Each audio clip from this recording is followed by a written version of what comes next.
Hello, friend. Welcome to Sleepy Lantern. Get comfortable.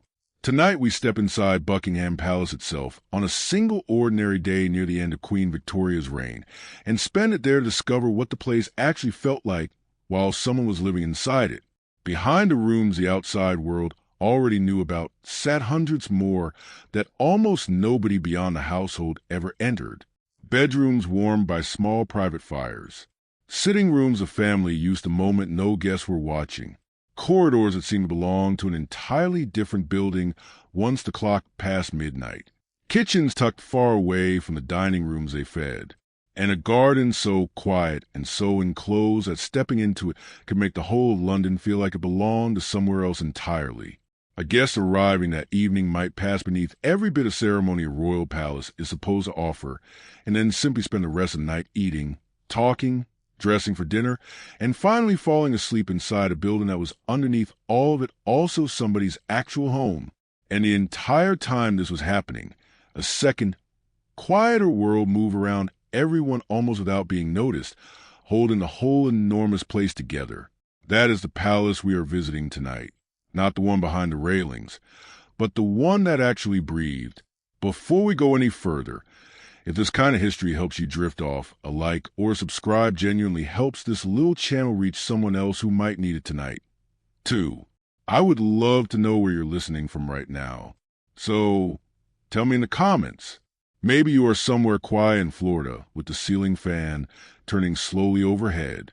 Maybe it is already well past midnight where you are. Somewhere near Glasgow. I do read every single comment. I promise you that. All right, love. Let's go. Buckingham Palace is dark, standing quiet against a London sky that has not yet begun to lighten. Not entirely dark. There's a single lamp burning behind a curtain somewhere on the second floor. But from the street, from the pavement beyond the railings, where a lone constable stands with his collar turned up against the cold, the palace looks like exactly what people imagine it to be at 4 a.m. A sleeping monument, a grand stone shape holding its breath. London around it is doing what London does at this hour. A milk cart somewhere off toward Victoria Street. The wet gleam of gas lamps on empty road.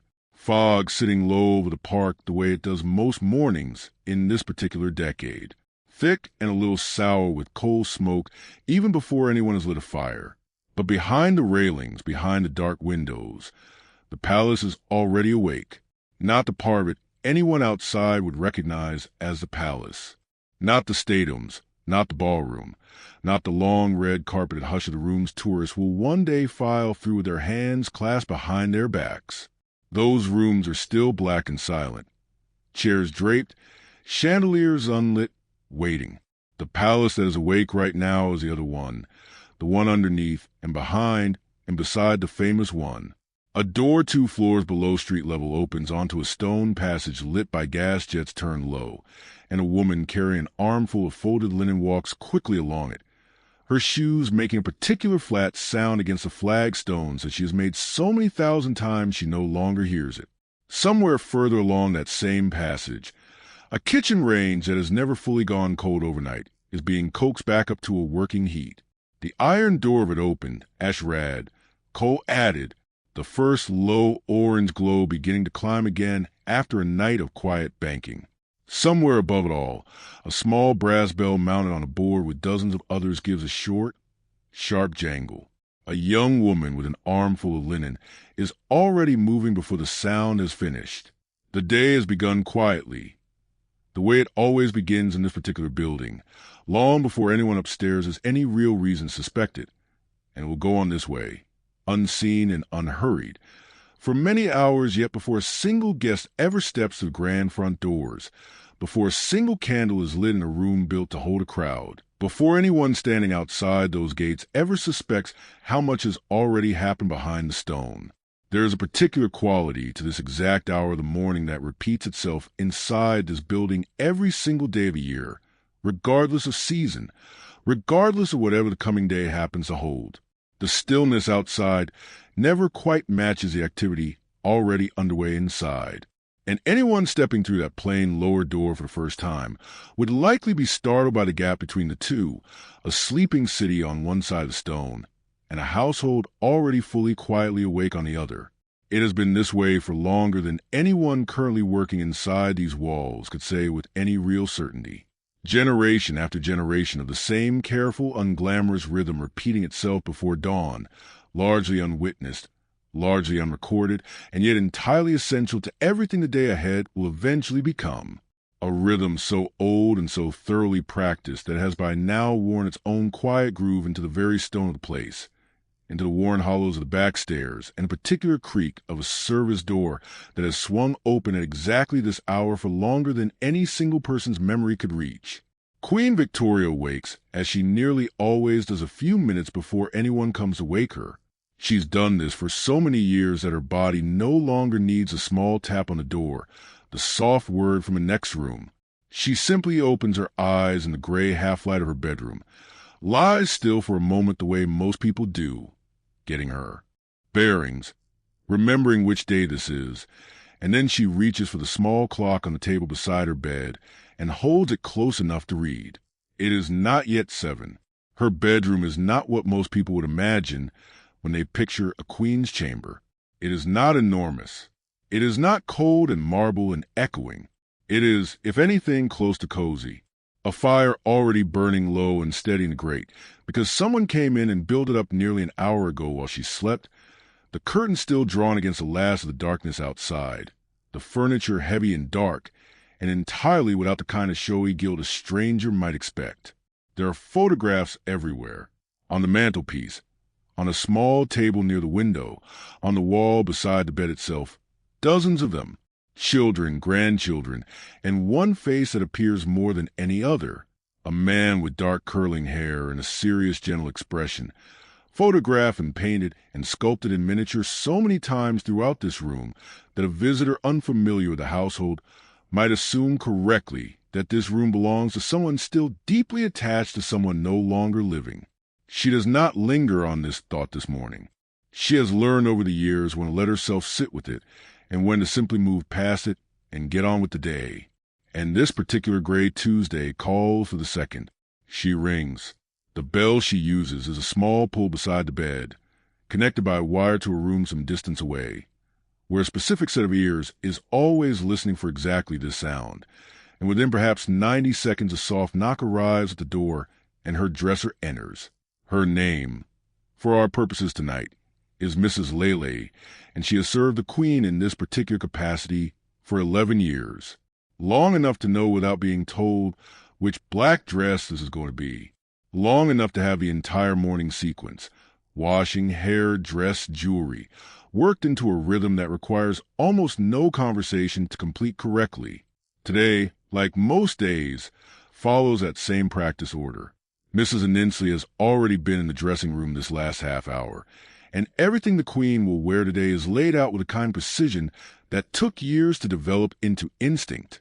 There is very little decision-making left in it now, not because the Queen has no opinions about her appearance, she genuinely does, but because after so many years of morning dress, the choices have narrowed themselves down to a small, well-worn set of variations.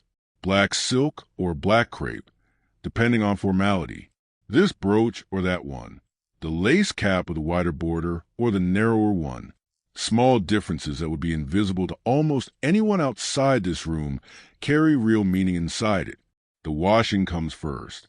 Water carried up already warmed, poured into a basin on the washstand, a soft cloth, nothing elaborate. The Queen has never been a woman particularly interested in an elaborate personal ritual for its own sake. Then the hair, which by this point in her life is more gray than anything else, brushed out and then pinned back into the simple, tightly controlled style she has worn essentially unchanged for decades. The small white lace cap fitted carefully over the crown of it. Last of all, then the dress. It takes longer to describe than it does to happen, because Mrs. Amley's hands know this work the way a pianist's hands know a piece they have played 1,000 times. Hooks and small buttons closing with barely a pause. The fabric settling into place with small tugs and adjustments, so minor the Queen barely notices them happening. black silk this morning, a modest train that will be looped up out of the way for the ordinary business of walking through her own rooms and over it. Pinned to the collar a small brooch that was a gift years ago now, and that she wears more days than not. While this happens, the Queen talks a little about small things. Whether the fog outside seems likely to lift, whether a particular grandchild's cold has improved. Mrs. Anninsley answers where an answer is wanted and works quietly, where the task simply calls for steady hands. And this, more than the dressing itself, is the actual skill of the position. Anyone can learn to fasten a row of hooks quickly. Learning to move through an entire routine, water and hair and dress and jewelry without a single wasted motion or a single misstep, that takes years. By the time the dress is settled and the shoes are on, plain black leather, low-heeled, comfortable rather than fashionable, because comfort has quietly won that particular argument decades ago. The room has grown lighter. Someone has drawn back the curtains without either woman quite noticing it happen. And outside the window, London is finally beginning to show itself through the last of fog. Rooftops, a thin ribbon of smoke rising from somewhere beyond the garden wall. The pale, colorless sky of an English morning that has not yet decided what kind of day it intends to be. The Queen crosses to her writing desk, a small, plain, well-used piece of furniture that will look entirely at home in any modestly prosperous household in the country. And this, more than the crown jewels locked away elsewhere in this building, more than the state atrium's 2 floors below, is in some ways the truest object in the entire palace. It is here that she will spend a significant portion of nearly every day of her life, not receiving ambassadors, not standing beneath chandeliers, sitting at this desk, writing. There's already something waiting for her on it. A red dispatch box sits at the corner of the desk, one of several that will arrive and depart this room over the course of the day, each one locked, each one carrying inside it whatever the government in Westminster believes the sovereign needs to see.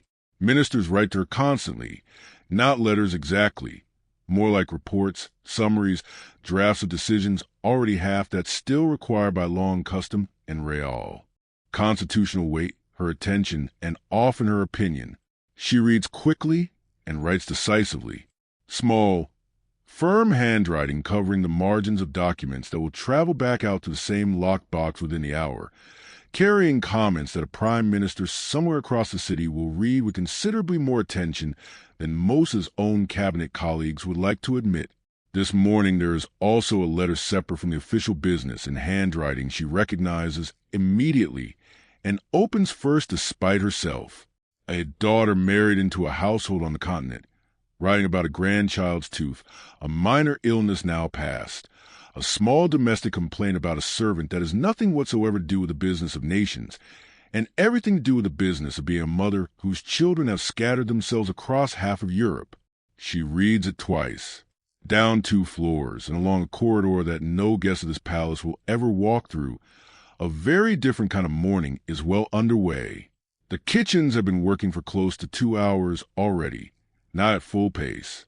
That will come later, closer to midday, when the ovens are drawing serious heat, and every surface in the room seems to have someone bent over it.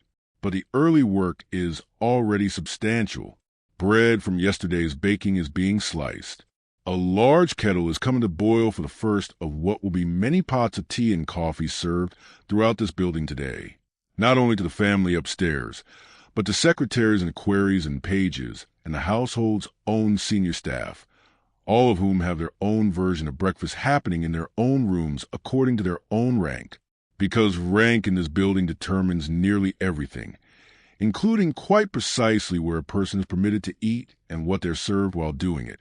A kitchen maid, perhaps 19, is scrubbing a large copper pan with a fistful of coarse salt and a rag, her sleeves pushed up despite the early cold, because copper takes a particular kind of stubborn effort to keep bright, and the head cook has strong opinions about copper that has gone dull.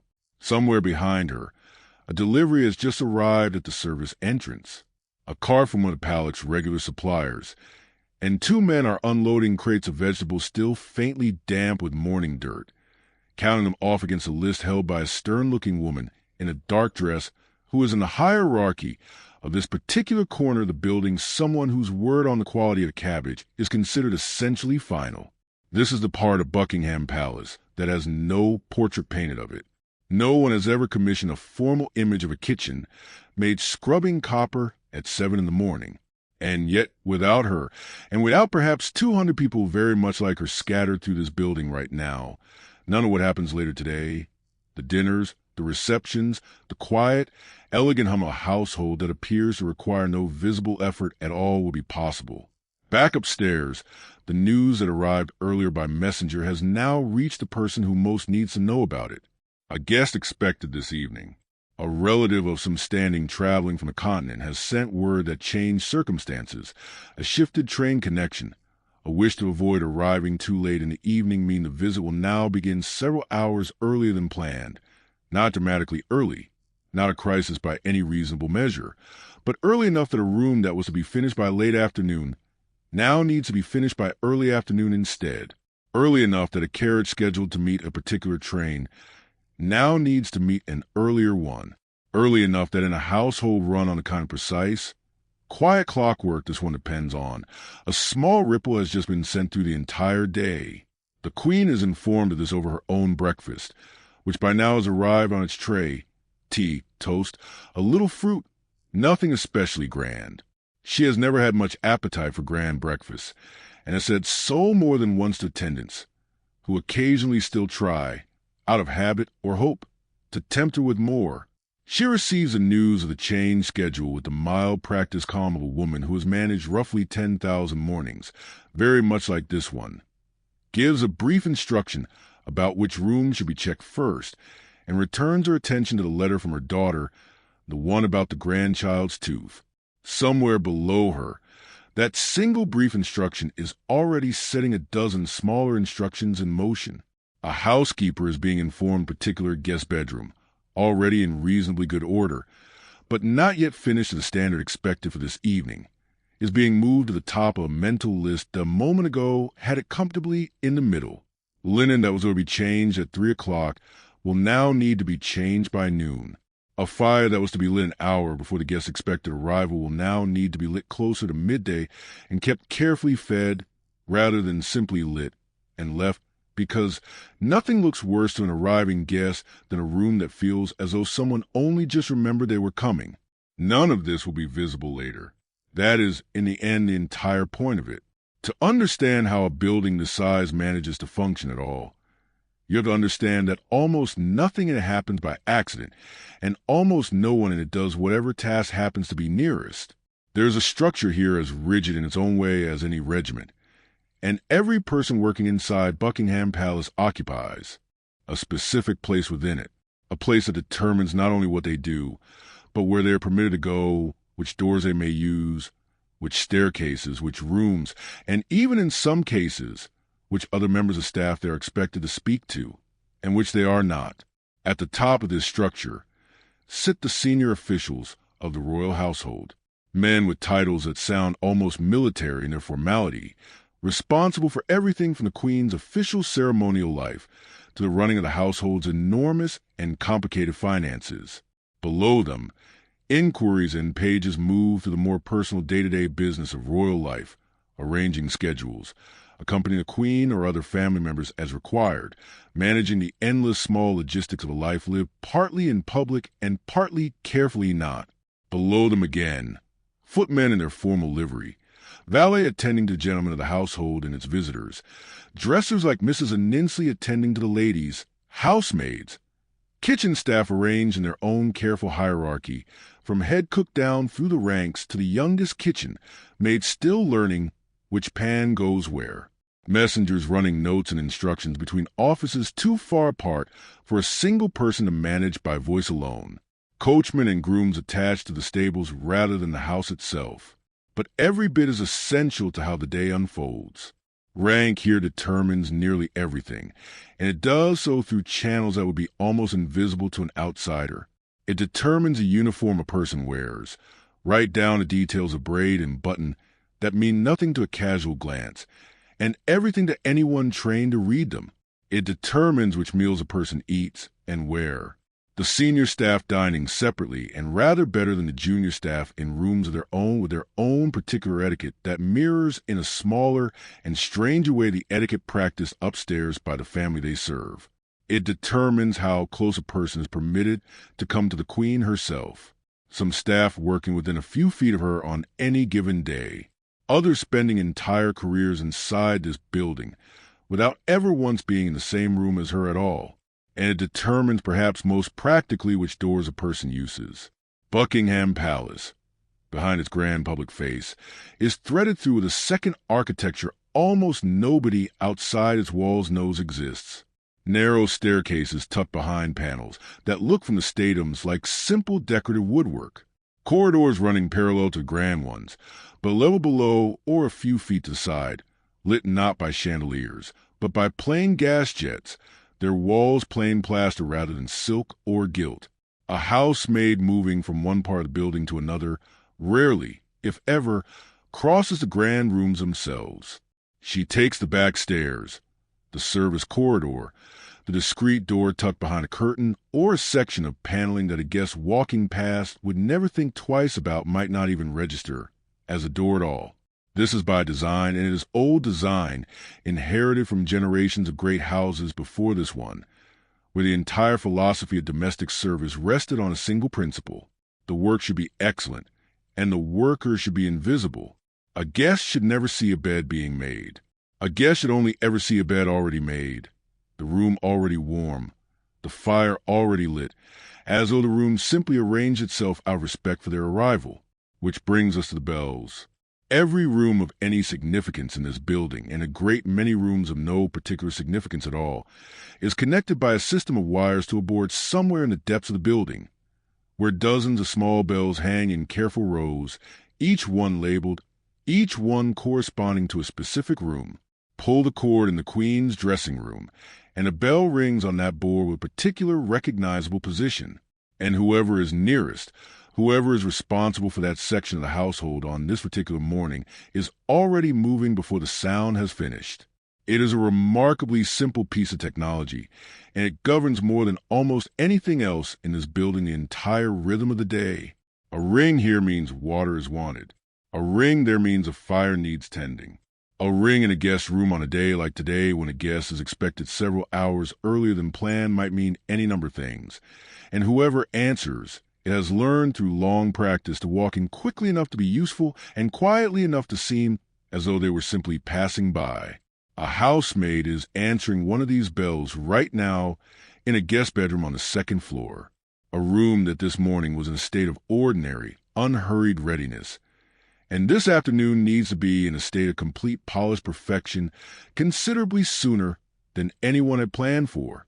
She strips the bed entirely, though the linen on it is perfectly clean, because the linen that will be used tonight has been pressed specifically for this purpose, and the household standards on this point admit no exceptions. Guest linen is fresh linen always, without regard for whether the previous set had been used at all. She works quickly, corners tucked with the same crisp practice motion she uses on every bed she makes, dozens of them across a working week.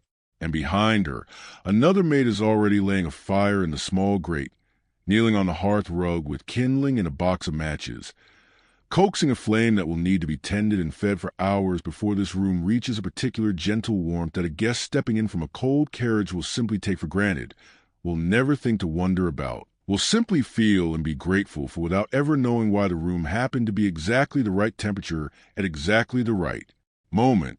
Laundry in a household this size is its own small industry, and the sheer volume of it would surprise most people who have never had to think about where clean sheets actually come from. Sheets, pillowcases, towels by the hundred, tablecloths large enough to cover tables that seat dozens, napkins folded and pressed into shapes that will be undone and refold again tomorrow, the delicate lace trim on a cap or collar that must be washed separately by hand by someone who understands exactly how much pressure old lace can and cannot withstand, gloves, undergarments, the endless quiet river of fabric that moves constantly through this building, and must every single day emerge from clean, pressed, and precisely where it is meant to be. Some of it is washed within the palace itself, in rooms set aside for exactly this purpose. Steam and the smell of soap and starch. Women working over tubs and mangles with their sleeves rolled and their faces flushed from the heat. Some of it, the more delicate items, the fine linens and laces belonging directly to the family, receive a more careful, more individual attention. A particular servant, whose entire responsibility might be the care of one specific category garment, understanding its fabric and its history, the way a conservator understands a painting. The Queen's own clothing occupies a strange position in all of this. It is, by the standards of fashion, almost defiantly simple.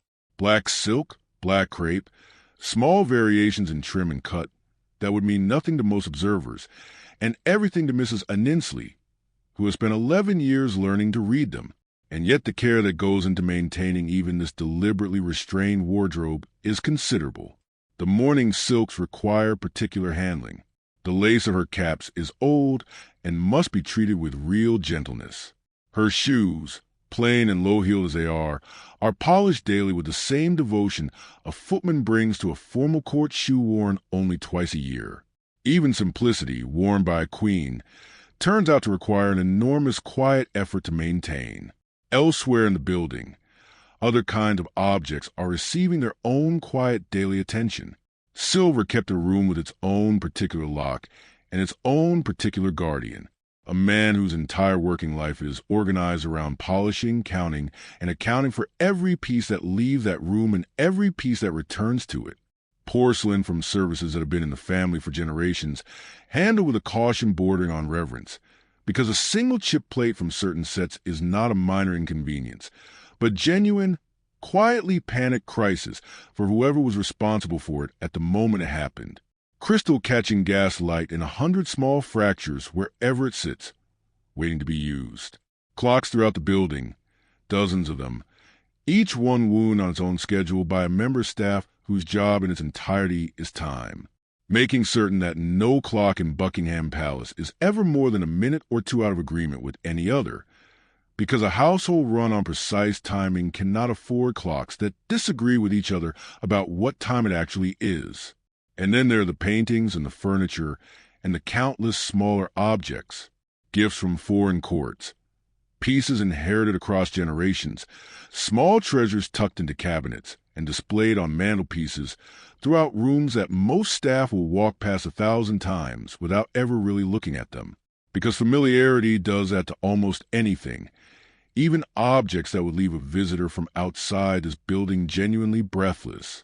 Which brings us gently to the rooms themselves, because Buckingham Palace at this hour of the morning is a study in contrast that almost nobody gets to see both halves of at once. Walk along the grand staircase right now. It's wide, shallow steps rising beneath a glass dome that lets in whatever grade daylight London happens to be offering this particular morning. And you will hear almost nothing. No conversation, no music. Just a faint creak of old wood somewhere, the distant sound of someone's footsteps 2 floors away, carried strangely through a building built in places almost like an instrument for sound. The throne room sits empty and dim, its chairs perfectly placed and entirely unoccupied, gilt catching what little light finds its way through curtains not yet fully opened. The white drawing room, the green, the blue, each one silent, each one waiting, dust sheets removed from the furniture only this morning by staff moving quickly and quietly through rooms they know better in some ways than the family does, because they're the ones who see these rooms every single day in the state, empty and unlit and strangely ordinary, long before anyone else ever sees them the other way. The picture gallery stretches on in cool silence, portraits of people long dead, looking down at no one at all. The state dining room holds a table currently bare, its surface gleaming faintly under a thin film of dust that will be attended to later today. Chairs pushed neatly against it, entirely unlike the room it will become in a matter of hours, laid with linen and silver and crystal and flowers, alive with candlelight and conversation. The ballroom, largest of them all, is perhaps the strangest of the empty rooms, because it exists almost entirely for occasions, for crowds, for music and movement. And to stand inside it alone at 9 o'clock in the morning, floor bare and enormous and silent, chandeliers dark and still overhead, is to feel something close to standing inside an instrument nobody is currently playing.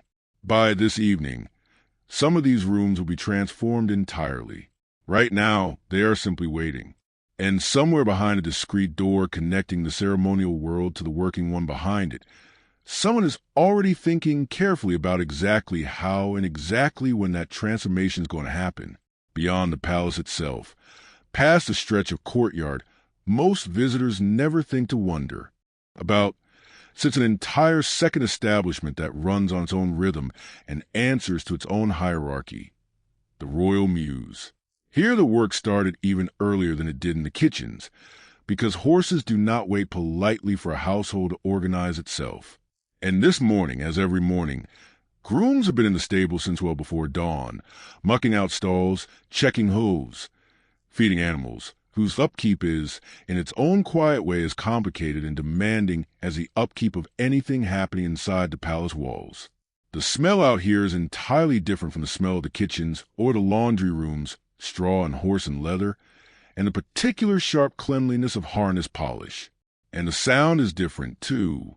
The soft shuffle and stamp of hooves on stone, a low nicker from somewhere down the row, a coachman's low, steady voice talking to an animal that is listening far more closely than most people give horses credit for. Carriages are being checked over this morning with the same careful attention that Mrs. Ainsley gave to the Queen's dress. Wheels examined, harness leather inspected for any sign of where that might cause trouble later. The paintwork wiped down until it holds a deep, clean shine. One particular carriage has just had its scheduled use for this afternoon moved forward by several hours. Word having traveled down from the household offices the same way it traveled to the kitchens and the linen room. And a coachman who had planned his morning around one set of timings is now quietly reorganizing around another, checking his watch, calculating exactly how much time he has before he needs to be ready at the door with a particular carriage and a particular pair of horses, remed to the kind of gleaming perfection that a royal errand requires. Even when the errand itself is as simple as meeting a train, deliveries arrive at the palace all day through a service entrance, well away from the grand gates where visitors come and go. And this morning alone has already brought coal by the cartload, firewood stacked and unloaded by men whose backs will ache by the end of the week, whether or not anyone upstairs ever thinks about it.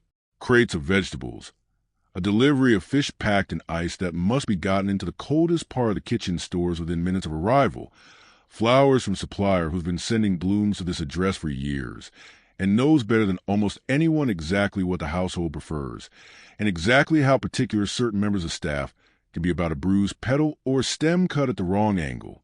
Wine arrives separately, carried down into cellars managed by someone whose knowledge of what is stored there, what needs the canning, and when is treated with nearly the same seriousness as the silver room upstairs.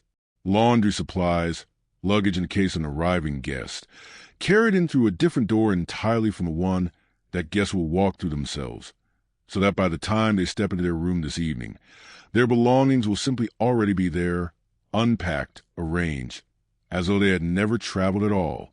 Somewhere between all of this constant, practical, unglamorous movement and the grand hush of the stadiotrums sits the garden, and it is in its own way the strangest space in the entire property. It stretches out behind the palace, several acres of lawn and trees and carefully tended beds, and it is remarkably one of the most private pieces of land in the whole of central London. Beyond its walls, the city carries on exactly as it always does. Omnibuses and hansom cabs, and the endless human traffic of a capital city going about its enormous ordinary business. But inside those walls there is a quiet that feels almost impossible for the middle of a city this size. Birds, wind moving through trees that have stood here for generations. A gardener working a bed of early blooms with the unhurried patience of man who has been doing this work long enough to know that nothing about a garden can actually be rushed, no matter how important the people are who might eventually walk past it. The Queen sometimes walks here when the weather allows and the day permits it, and there is something almost startling about the image. A woman whose signature and whose opinion shaped the business of an empire spanning a significant portion of the globe, walking slowly along a garden path with her hands folded, stopping to look at a particular flower bed, entirely briefly. Just a woman in a garden. It will not happen today. The morning schedule has already filled itself in unexpected directions, and the afternoon is likely to follow. But the garden waits regardless. Patient in the particular way gardens are, indifferent to whether anyone important comes to look at it today or not. Outside the palace gates, London does not know and largely does not care about any of this. The omnibuses keep running. The fog, which had begun to lift an hour or two ago, seems to be reconsidering, gathering itself again along the lower streets. A newspaper seller near the corner is calling out headlines to nobody in particular, and a small crowd of the ordinary curious, as there so often is, stands loosely near the railings, hoping for a glimpse of something. Anything that might confirm that a queen genuinely lives behind that stone face, and is not simply a name printed in the newspapers they carry. They will likely see nothing today. The palace, from where they stand, looks exactly the way it always looks, calm, composed, entirely unbothered by whatever's actually happening inside it. By late morning, the household has settled into a particular rhythm that carries most days forward. Correspondents continuing to move in and out of the Queen's rooms, household. Offices humming along with their own quiet business. And somewhere in the middle of all of it, luncheon begins to take shape. It is a smaller meal than dinner, less formal, though very little in this building is ever entirely without formality. The Queen takes hers simply, often with family, if any, are present in the palace that day. A grandchild, perhaps, visiting for reasons that have nothing to do with state business, and everything to do with the ordinary pull of family wanting to see family. The conversation at this table, when it happens, tends to be lighter than the conversation of an evening dinner with guests, a grandmother asking about lessons, about a pony, about whatever small concerns fill a child's world. And there is a warmth in these exchanges that a stranger reading only the official record of this reign would likely never expect to find. Below in the kitchens, though, luncheon is really just a calm middle stretch before the day's real culinary effort begins, because the kitchens are already thinking about dinner. They have been thinking about it, in fact, since before breakfast, because a formal meal in this household, particularly one that will now include a guest arriving several hours earlier than planned, does not simply appear on a table through good intentions. It is built hour by kitchen staff working at a pace that would exhaust most people within the first 30 minutes. The head cook, a formidable presence in this part of the building, whose word on matters of food is treated with something close to the difference given to a senior official upstairs, has already reviewed the evening's proposed menu with the household steward. Small adjustments made to account for the earlier arrival. A particular dish that takes longer to prepare moved earlier in the day's schedule. Another simplified slightly to buy back the time that change has cost. Underneath her, a small army of cooks and kitchen maids move through their assigned stations with the practiced efficiency of people who have done this exact dance in one form or another hundreds of times before. The heat in this room by midday is considerable. Ovens working steadily, ranges crowded with pots, the air thick with the smell of roasting meat beginning its long, slow transformation toward the evening's table, and underneath that, sharper and more immediate, the smell of onions and herbs being prepared for sauces that will not be finished for hours yet, but must be started now, if they are to reach the particular depth of flavor the head cook's acceptable. Copper pans move constantly from stove to worked and back, their bright surfaces catching the light in a kitchen that, despite everything else happening in it, is kept remarkably deliberately clean. Because a kitchen this size producing food for a household this important cannot afford to be anything less. There's a specific kind of choreography to a kitchen at full working pace that outsiders rarely appreciate. Dozens of people moving through a relatively confined space, carrying hot pans, sharp knives, heavy trays, somehow never quite colliding. Each person's path through the room, worn into a kind of muscle memory that lets them move quickly without thinking. Because thinking in a kitchen this busy slows a person down in exactly the moments they cannot afford to be slow. And all of it, every hour of heat and steam and careful timing, is heading toward a single moment this evening when a footman will carry a dish through a door and set it silently, effortlessly in front of guests who will have no real idea what it took to get there. That more than almost anything else in this building is the entire philosophy of the place laid bare. The labor is enormous. The evidence of the labor is meant to be invisible. What arrives at the table should look as though it simply occurred. The way morning occurs, the way weather occurs, entirely without visible cause. Upstairs, meanwhile, preparations of a very different kind are already underway for this evening's dinner, and they involve considerably more than food. The table itself in the state dining room is being set with precision that takes hours rather than minutes. Linen laid and smoothed until not a single wrinkle remains visible. Silver counted out from a room where it is kept under lock. Each piece checked, each piece polished if the smallest tarnish is detected. Arranged according to a seating plan that has already been quietly adjusted twice today to account for the guest's earlier arrival and the corresponding shift in who will be seated where. Crystal glasses, several per place setting, each one wiped and checked against the light for the faintest smear. China from a service selected specifically for tonight's occasion, chosen with the same careful consideration a hostess anywhere might give to a best set, except that this particular hostess's best set happens to have a history running back generations and a value that would make most households faint. Flowers arrive from the morning's delivery, already cut and arranged into low centerpieces, designed specifically not to obstruct the sight lines across the table, because a beautiful arrangement that blocks a guest's view of the person seated across from them is in this world not actually a success.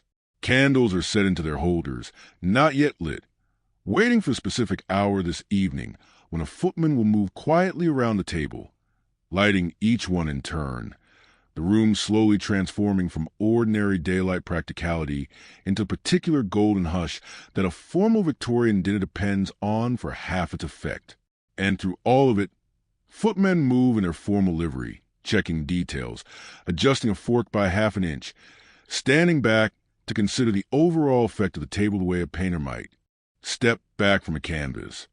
Because in a few hours this room will be full, and by then there will be no more opportunity to adjust anything at all. There is a particular skill rarely discussed and almost never written about, in standing still. The footmen who will serve tonight's dinner will spend a great deal of that dinner doing exactly this, positioned around the edges of the room, near enough to respond instantly to a raised hand or quiet request, far enough to remain in the strange etiquette of the era, almost part of the furniture rather than participants in the evening's conversation. It sounds like the easiest task in the entire building. It is not. Standing motionless and alert for an hour, 2 hours, sometimes considerably longer, while remaining ready to move at any instant, takes a particular kind of physical discipline that these men have developed over years. Weight balanced evenly, expression pleasant but blank, eyes moving without the head ever seeming to turn, tracking a dozen small details across a room, a glass running low, a dish ready to be cleared, a guest's subtle gesture that means something is wanted without ever once appearing to be paying attention to any of it at all. Behind this practiced stillness, an enormous amount of quiet coordination continues. Plates arriving from the kitchen along a route designed specifically to minimize how far hot food has to travel before reaching the table. Timed so precisely between courses that a guest never experiences the awkward gap of an empty plate sitting too long, nor the equally awkward rush of a new course arriving before the last has properly ended. And when this evening's dinner is finally over, when the family and the guests have moved on to whatever comes after, the staff who serve them will have their own meal considerably later, considerably plainer, in rooms set aside specifically for this purpose. And even here, rank continues to shape everything. Senior staff eat separately from junior staff in a room of their own with its own particular formality, a hierarchy and miniature that mirrors with a kind of quiet, unconscious precision the very hierarchy upstairs that these same people have spent the entire day serving. A head cook does not eat with a kitchen maid. A senior footman does not eat with the youngest hall boy still learning where everything belongs. It is not cruelty exactly, or at least none of them would describe it that way. It is simply how the world of this building has always worked, as fixed and unquestioned as the position of the sun. Around 2 o'clock in the afternoon, Word reaches a household that the earlier carriage has been sighted approaching the gates. It is not, in the end, a dramatic arrival. There is no fanfare, no crowd gathered specifically for this moment. Only the ordinary business of a carriage pulling through the gates, past a constable, who straightens very slightly as it passes, and around toward the entrance, where a small, carefully composed group is already waiting, having been informed only 20 minutes earlier that this was now, in fact, happening considerably sooner than anyone had originally planned. The guest, when the carriage door opens, steps down into a scene that looks to them entirely unremarkable. Staff waiting at exactly the correct distance, exactly the correct expressions on their faces, a room somewhere above already warmed and ready, though it was finished only an hour or two earlier than the original schedule allowed for. Nothing about the moment betrays a small, quiet scramble that made it possible. That again is the entire point. Luggage disappears through a separate door before the guest has even finished the short walk into the entrance hall, carried by hands that will have it unpacked and arranged in the guest room with a speed that will seem later faintly magical to anyone who has never seen the process happen. A secretary steps forward with a particular blend of warmth and formality this kind of arrival requires. And somewhere upstairs, a message has already been sent ahead to inform the Queen that her guest has arrived several hours earlier than expected, but entirely seamlessly on time by every outward appearance. There will be later in the afternoon a formal reception of sorts, though nothing on the scale of full state occasion. Simply the particular careful choreography that any audience with the Queen requires, regardless of how familial or informal the underlying relationship might be. A waiting room where the guest sits for a few minutes with the mild, pleasant nervousness that even relatives seem to feel before this particular door opens. A page watching for the correct signal, a specific way of entering the room, a specific depth of bow or curtsy, depending on rank and relationship, an etiquette so thoroughly ingrained in everyone who moves through this world that it happens almost without conscious thought. The body, simply knowing the way a dancer's body knows a familiar step, exactly how far to bend, and exactly when to straighten again. The Queen receives her guests warmly. Whatever formality governs the shape of the moment, the substance of it, once the door closes and the two of them are alone in a room together, is simply family, an aunt or a cousin, or whatever particular relation happens to be, glad to see a familiar face, curious about news from wherever this guest has traveled from, and for a little while, the enormous machinery of the entire building quiets itself down to something much smaller and much more ordinary. Two people talking. It will not stay that way for long.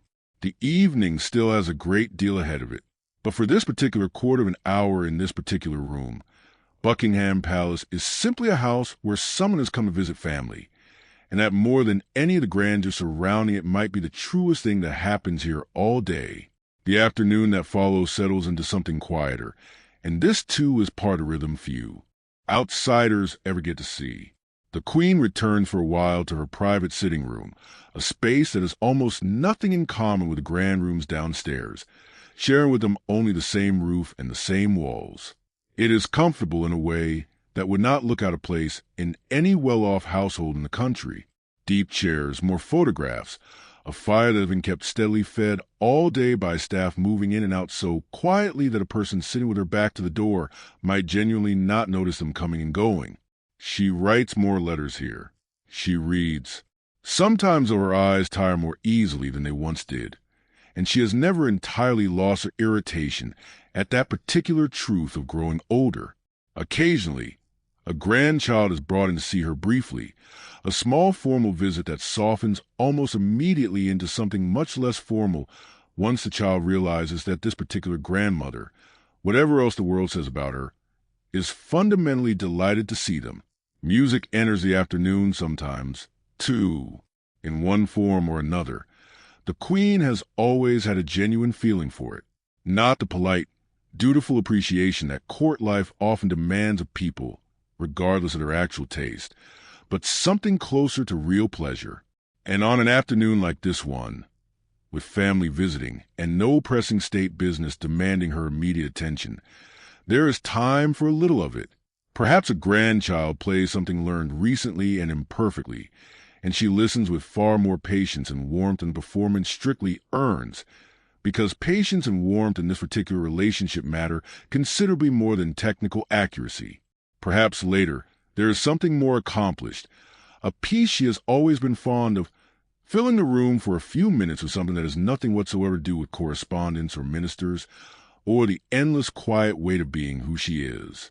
Outside this room, the rest of the household continues its own afternoon business, largely unconnected to whatever is happening in the Queen's private apartments. Correspondence keeps arriving and departing. A page carries a message from one office to another.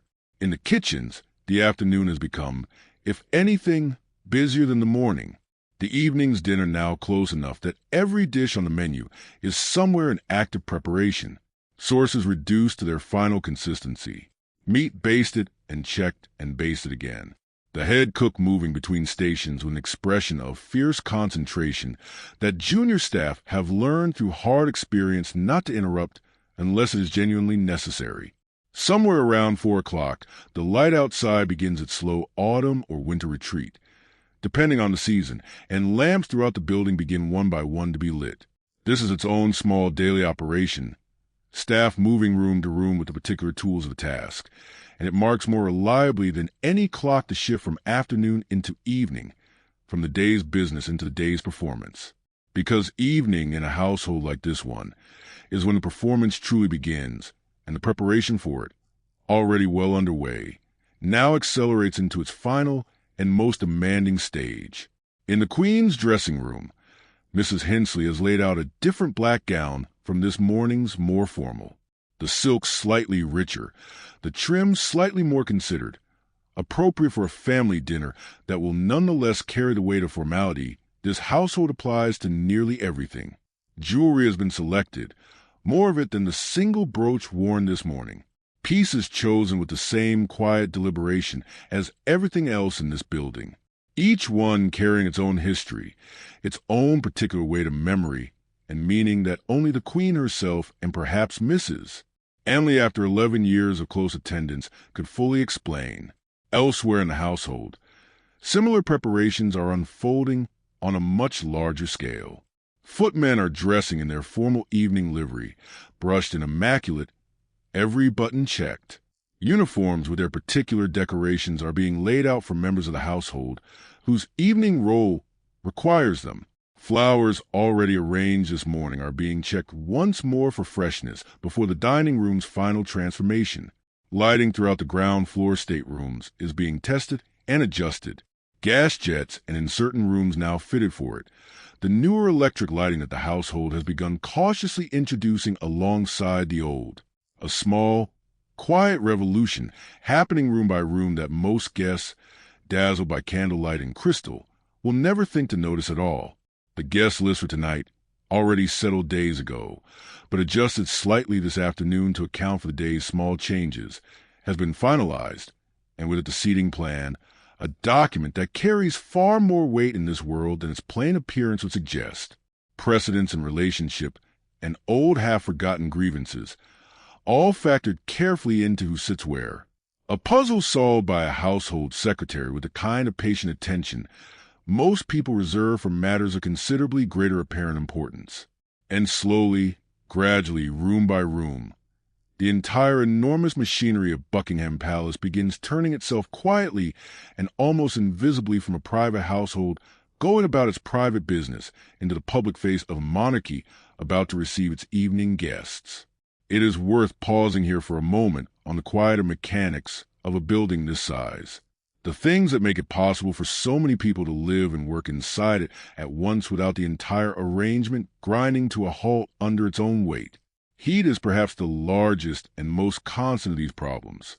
A house of this scale, with rooms this large and ceilings this high, loses warmth constantly to the London air outside, and keeping it merely comfortable, let alone genuinely warm, requires a small army of fires lit and tended throughout the day in dozens of separate grates, each one needing coal carried up from below, ash carried back down, the whole cycle repeating itself every few hours in room after room after room.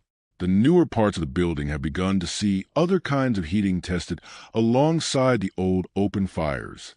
And there's a kind of quiet, ongoing negotiation happening throughout the household between the comfort tradition and the promise of modern improvement.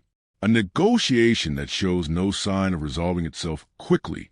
Water presents its own version of the same problem. Hot water for washing does not simply appear from a tap the way it might in a household built decades later.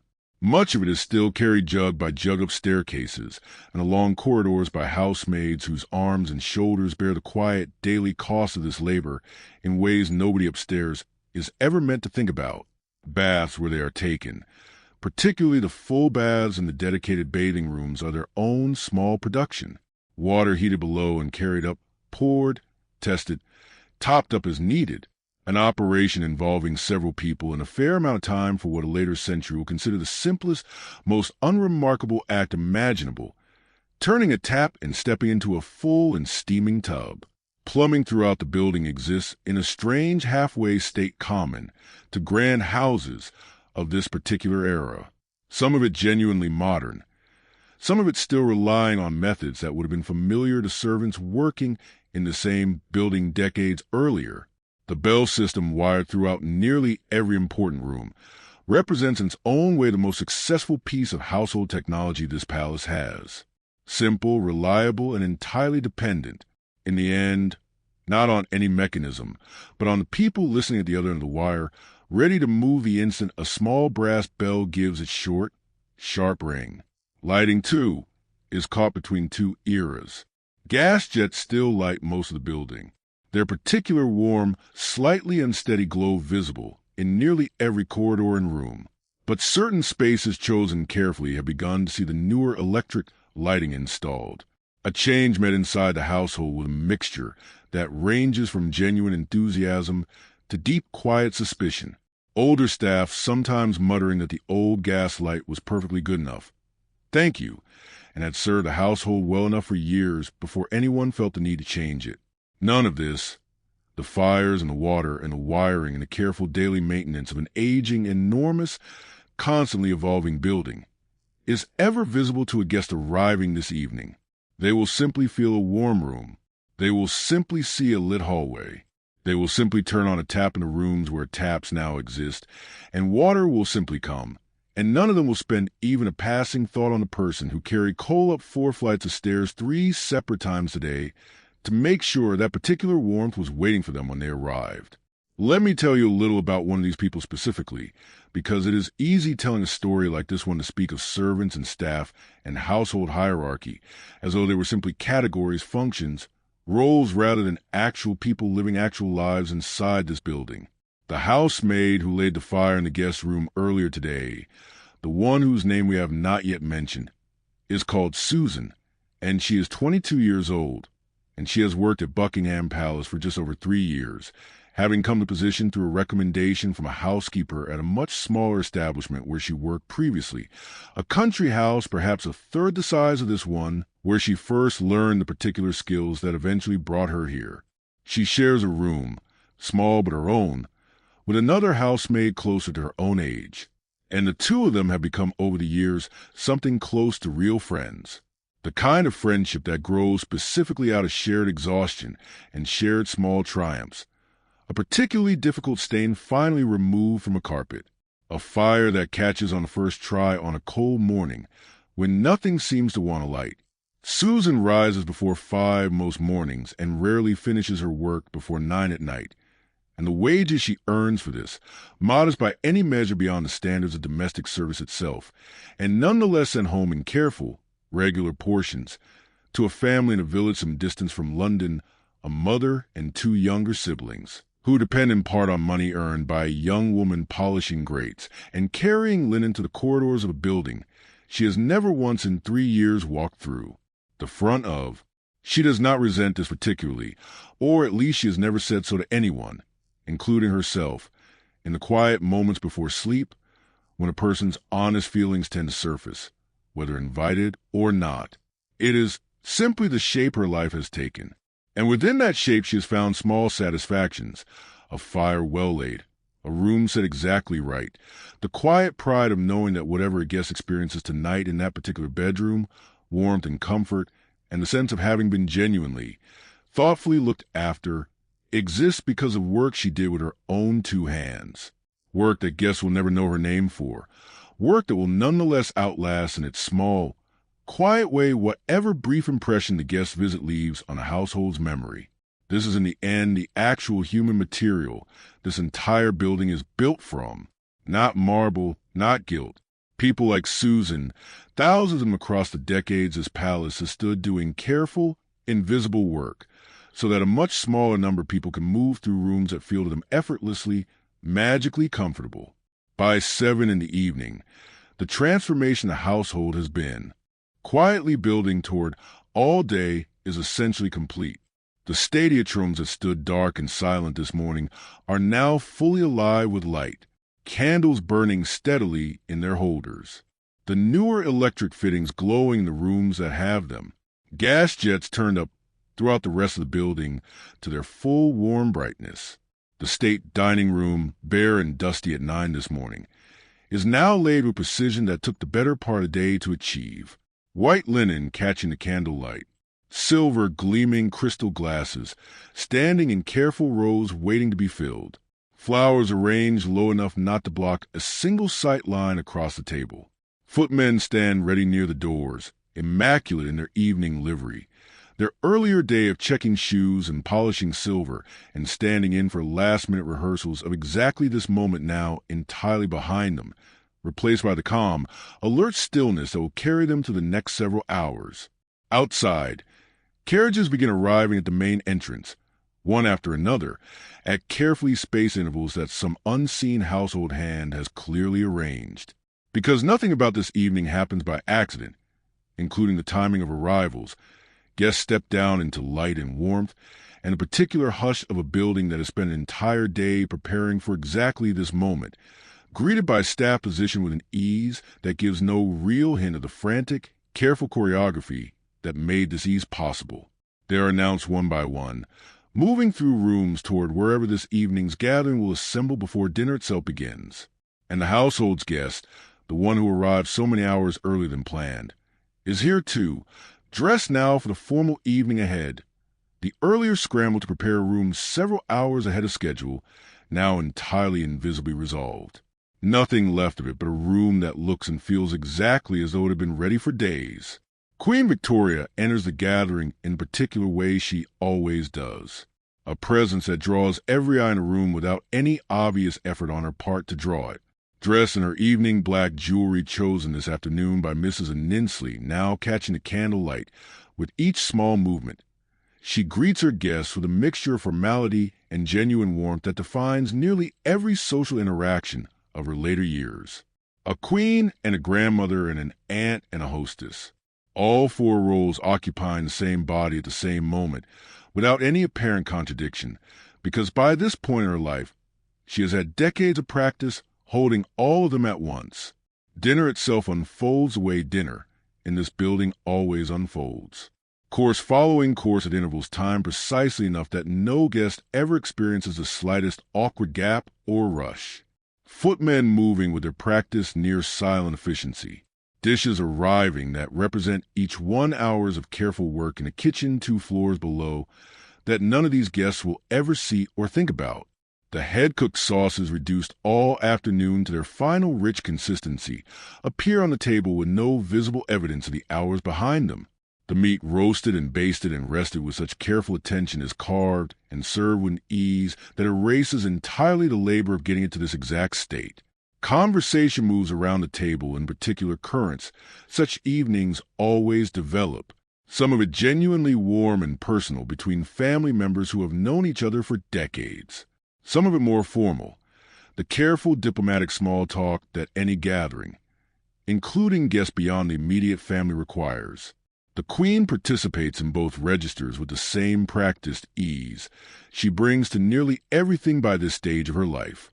Occasionally sharp in opinion, occasionally softened by a genuine laugh at something a grandchild says. The whole evening moving forward with a rhythm that feels to everyone seated at that table entirely natural entirely unforced, exactly as though this kind of evening simply happens on its own. It does not, of course. It happens because Susan lit a fire this morning several hours ahead of the original schedule. It happens because a coachman recalculated an entire afternoon's timing around a changed train. It happens because a head cook spent the whole day moving between stations with fierce, unbroken concentration. Because a footman spent an hour standing motionless and alert near a doorway. Because Mrs. Anley chose exactly the right brooch from a small collection carrying decades of memory inside it. Because dozens of people whose names will never appear in any account of this evening did their work quietly, carefully, and completely, so that everyone seated at this table could simply enjoy an effortless dinner without ever once wondering how it came to be that way. After dinner, the gathering moves, as it nearly always does, into one of the drawing rooms, and the whole tenor of the evening softens slightly, formality loosening at the edges the way it tends to once a meal has been shared, and the harder work of a first impression for those guests meeting each other for the first time has already been accomplished.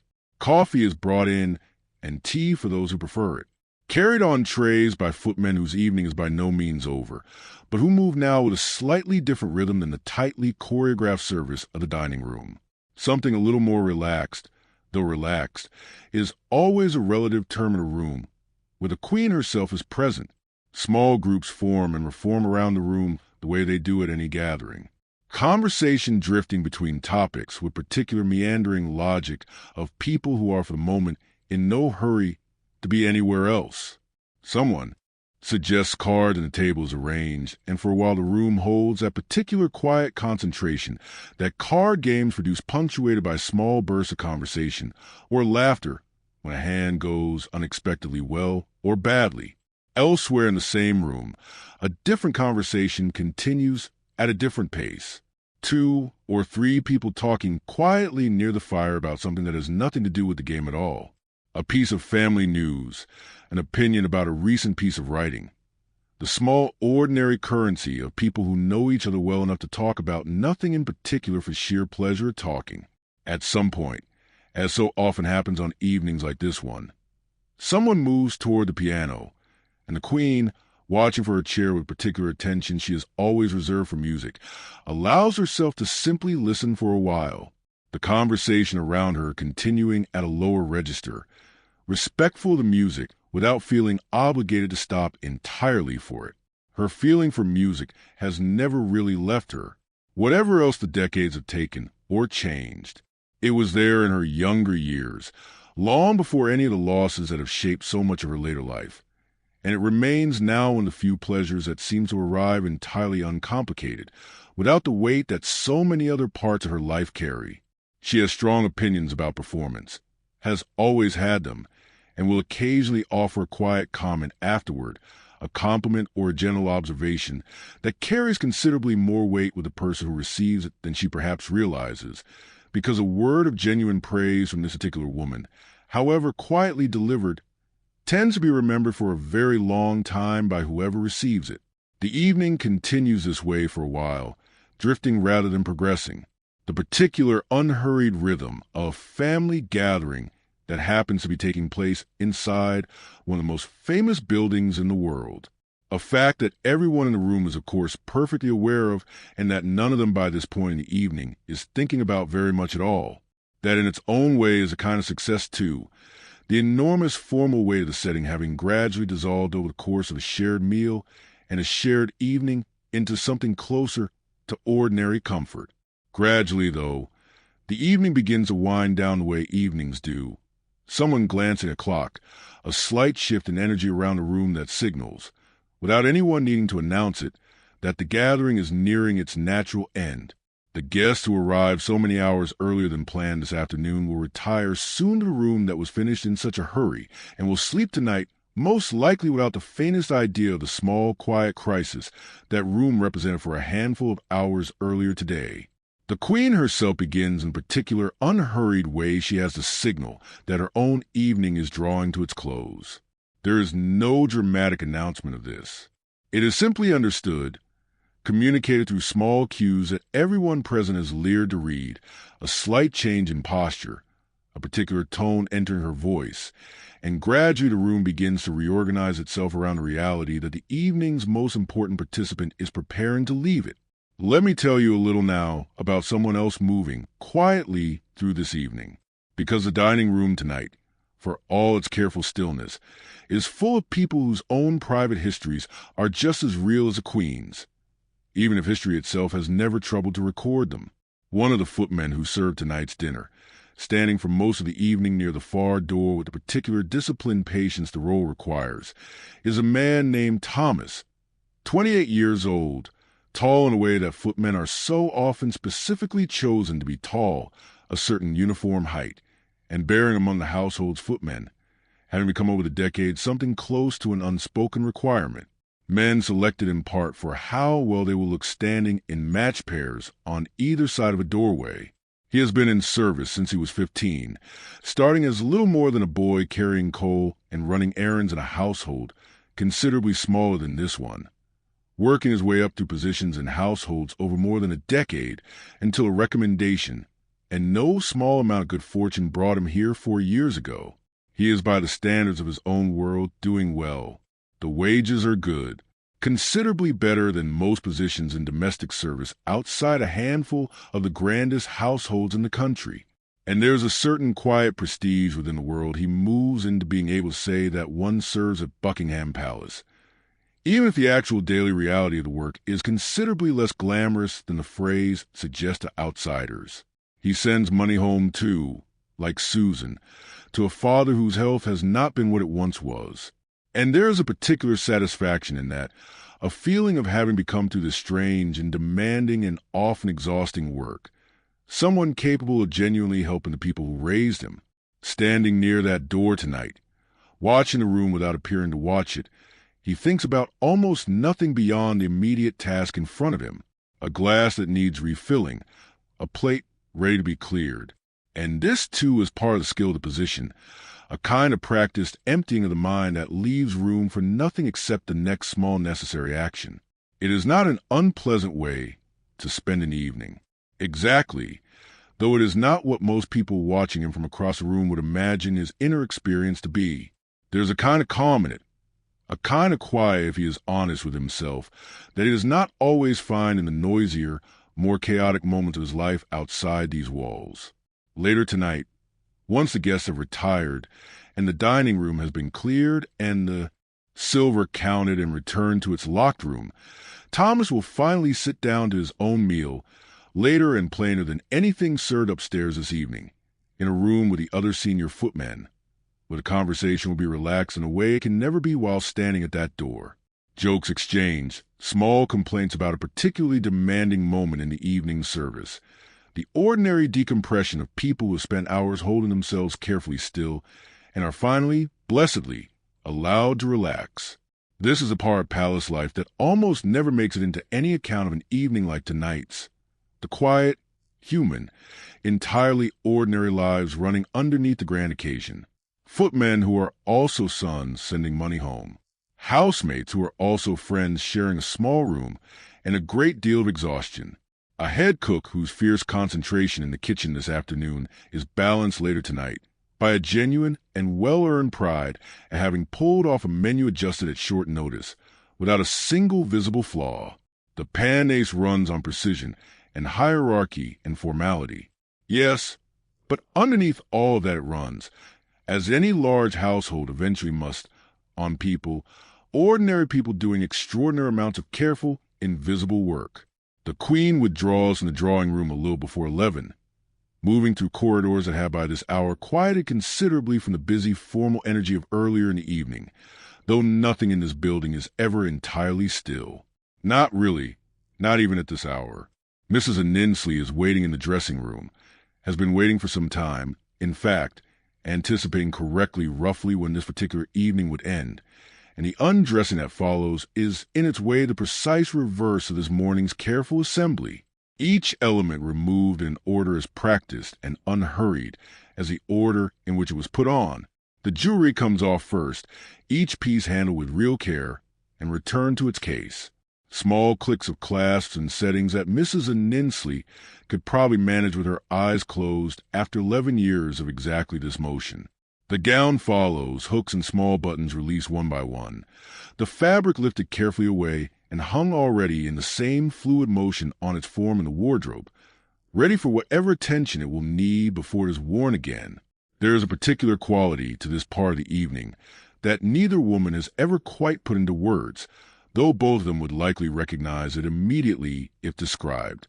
The formal queen who moved through the drawing room this evening, who received her guests and made her small, warm comments about the music, and held herself for hours, with a particular composed bearing the role requires, is gradually, piece by piece, being set aside along with the gown and the jewelry, and what remains by the time Mrs. Annesley helps her into a plain, warm nightgown and begins the last brushing out of her hair for the night, is simply a tired woman in her 70s who has had a long day and is glad, genuinely glad that it is nearly over. They talk a little during this quietly, the way they often do at this particular hour, a small unofficial ritual that has developed over their 11 years together. Comments about the evening, about a grandchild's remark that made her laugh, about nothing in particular. The easy, quiet conversation of two people who know each other extremely well within the specific bounded terms their relationship allows for. Mrs. Annesley knows a great deal about this woman that almost nobody else alive knows, not through any confidence deliberately shared, but simply through the accumulated evidence of 11 years spent in close daily proximity.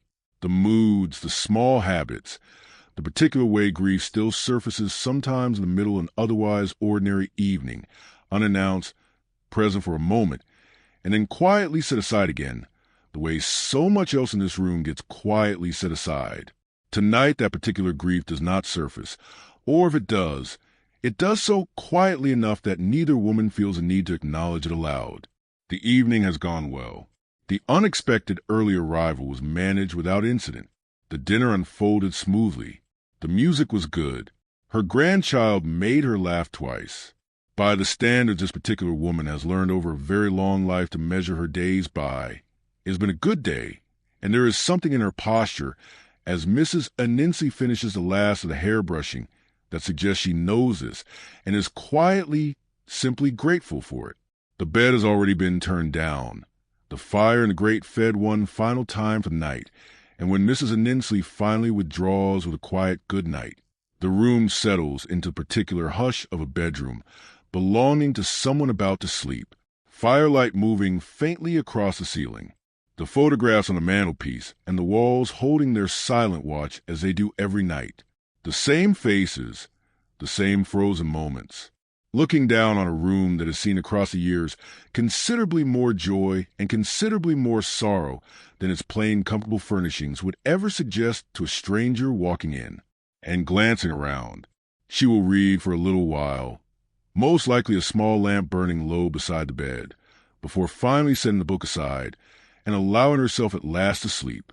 Tomorrow will bring its own version of today, its own dispatch boxes and correspondence, and small unexpected adjustments to whatever schedule has been carefully planned the night before. But that is tomorrow's business. Tonight, for now, is simply ending the way it always eventually does, quietly in a comfortable room, in a house that never entirely stops working, even while its most important resident finally gratefully closes her eyes. While all of this has been happening upstairs, the household below has already begun its own long, careful process of closing down the day, and it is in its way just as involved as everything that led up to the evening in the first place. The dining room, emptied of its guests some time ago, is now being cleared with the same practiced efficiency that characterized its earlier service. Tablecloths marked here and there with the small ordinary evidence of a meal well enjoyed are stripped and gathered for tomorrow's laundry. Silver is collected piece by piece, carried back to the room where it is kept under lock, counted against the same list it was counted against this afternoon before the meal began. Because a household of this size and history has learned across generations that careless accounting of valuable silver is a mistake made exactly once by anyone who wishes to keep their position. China is carried to be washed, an enormous quiet undertaking of its own. Warm water and careful hands moving through stack after stack of plates that carried only a few hours ago. Food that took an entire day to prepare. Crystal glasses washed with particular gentleness, dried and checked against the light one final time before being returned to their cabinet to wait for the next occasion that will call them out again. Candles that burned through dinner and the drawing room afterward were extinguished one by one, room by room.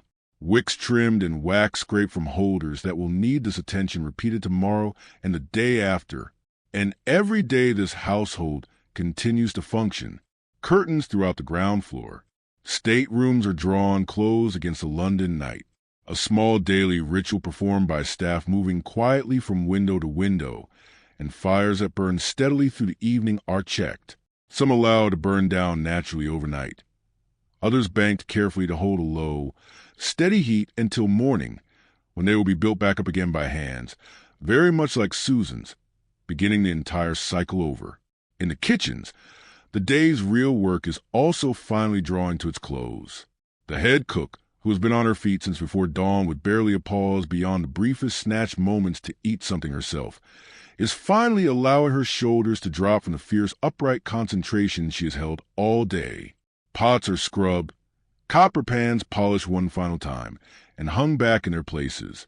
The great ranges have provided so much heat and so much steam throughout the day, gradually cooling toward a low overnight burn that will keep them ready for tomorrow, rather than letting them go entirely cold. Stores are checked and noted. Tomorrow's rough shape of a menu already beginning to form in the back of her mind, because a kitchen this size never really stops thinking about the next meal, even in the exhausted hour after the current one has finally completely ended. Staff throughout the building begin gradually to make their way toward their own quarters, some to a late plain meal in the room set aside for it.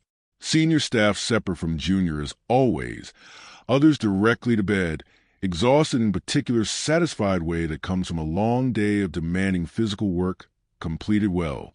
Susan and her roommate compare notes briefly before sleep, the way they often do, a tired exchange about the day's small triumphs and small frustrations. The guest room finished in time despite the earlier scramble, a stubborn fireplace that finally cooperated after considerable coaxing. Thomas, having finally eaten his own later plainer dinner with the other senior footmen, retires to quarters of his own, with the particular tired satisfaction of a man who stood still and alert for hours and made it look to everyone watching Eve effortless. Elsewhere in the room this evening's guest is now sleeping in, the room that stood incomplete this morning and was rushed to readiness over the course of a single afternoon. Everything now looks exactly as though it had been prepared for days.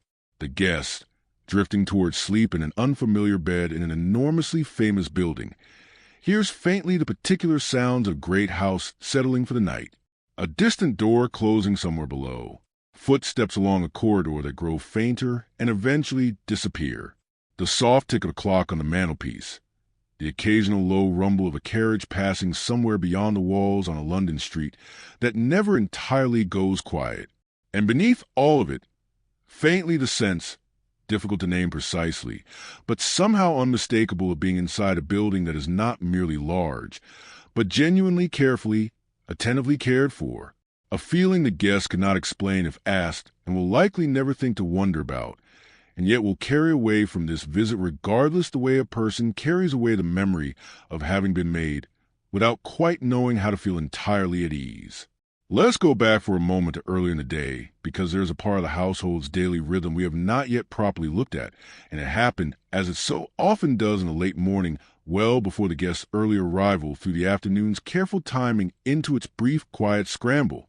An audience had been scheduled, a formal one, an official visiting from one of the government departments whose business required on this particular matter the Queen's direct attention, rather than simply her written comments in the margin of a report.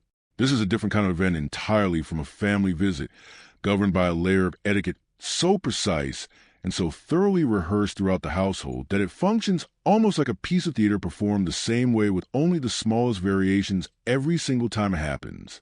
The official arrived considerably earlier than his appointed time, as is customary, and was shown into a small waiting room near the Queen's private apartments, a room furnished comfortably but formally, intended to hold a visitor for 10 or 15 minutes that protocol generally requires before an audience actually begins.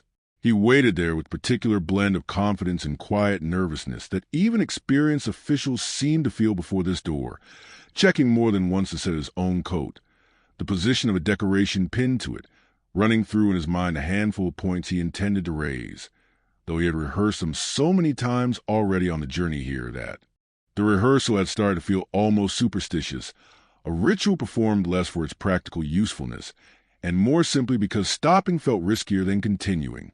A page watching for the correct signal from within the Queen's own rooms appeared at the waiting room door at precisely the correct moment, no earlier, no later, and led the official through a short sequence of corridors toward the room where the audience would actually take place. The etiquette of entering that room is in its own way a small piece of choreography, every bit as demanding as anything performed on an actual stage, though considerably less forgiving of a wrong step. A bow, its exact depth calibrated by unspoken but universally understood rules to reflect the visitor's own rank and the formality of the occasion. A pause allowing the Queen to acknowledge the visitor's presence before any words are exchanged. A conversation conducted standing in most cases, unless the Queen herself indicates otherwise, its length and its tone entirely dependent on cues she alone controls. Because in this particular room, on this particular occasion, she is not merely a person receiving a visitor, but the entire fixed point around which every other movement in the room must orient itself. The substance of what was discussed matters considerably less for our purposes tonight than the form of how it was discussed, because the form is what almost nobody outside this world ever gets to properly understand. Every gesture, every pause, every carefully measured word carries weight far beyond its literal content. And the official walking back out to the same corridors a little over 20 minutes later felt the particular mixture of relief and quiet exhilaration that seems to be nearly universal among people who have just successfully made their way through an audience of this kind. The sense of having passed some test whose precise criteria were never explicitly stated, and yet whose failure would have been somehow immediately and unmistakably obvious. This happens in one form or another several times most weeks in this building. Officials and ambassadors and visiting dignitaries moving through the same careful sequence. Waiting room, page, corridor, bow, conversation, departure. Each encounter slightly different in its particulars and almost identical in its underlying shape, a shape so thoroughly rehearsed by everyone involved in maintaining it, the pages and the household secretaries and the Queen herself, that it has become, after so many decades, something closer to instinct than a conscious performance. The page who led that official through the corridors this morning is himself worth pausing on for a moment because the role he occupies sits in a particular curious middle position within the household hierarchy, closer to the family than most staff ever get, and yet still unmistakably staff, a distinction that shapes nearly every hour of his working life. His name, for tonight's purposes, is Edward, and he is younger than Thomas the footman, only just past 20, having secured a position through a family connection to someone more senior in the household, the kind of quiet patronage that has always shaped who gets to work inside a building like this one then, and for a long time before. His work involves less of the physical labor that occupies Susan's day and considerably more of the constant low-level alertness that occupies Thomas's, watching for signals, anticipating requests, moving between rooms and offices carrying messages too sensitive or too immediate to be trusted to the ordinary channels of written correspondence.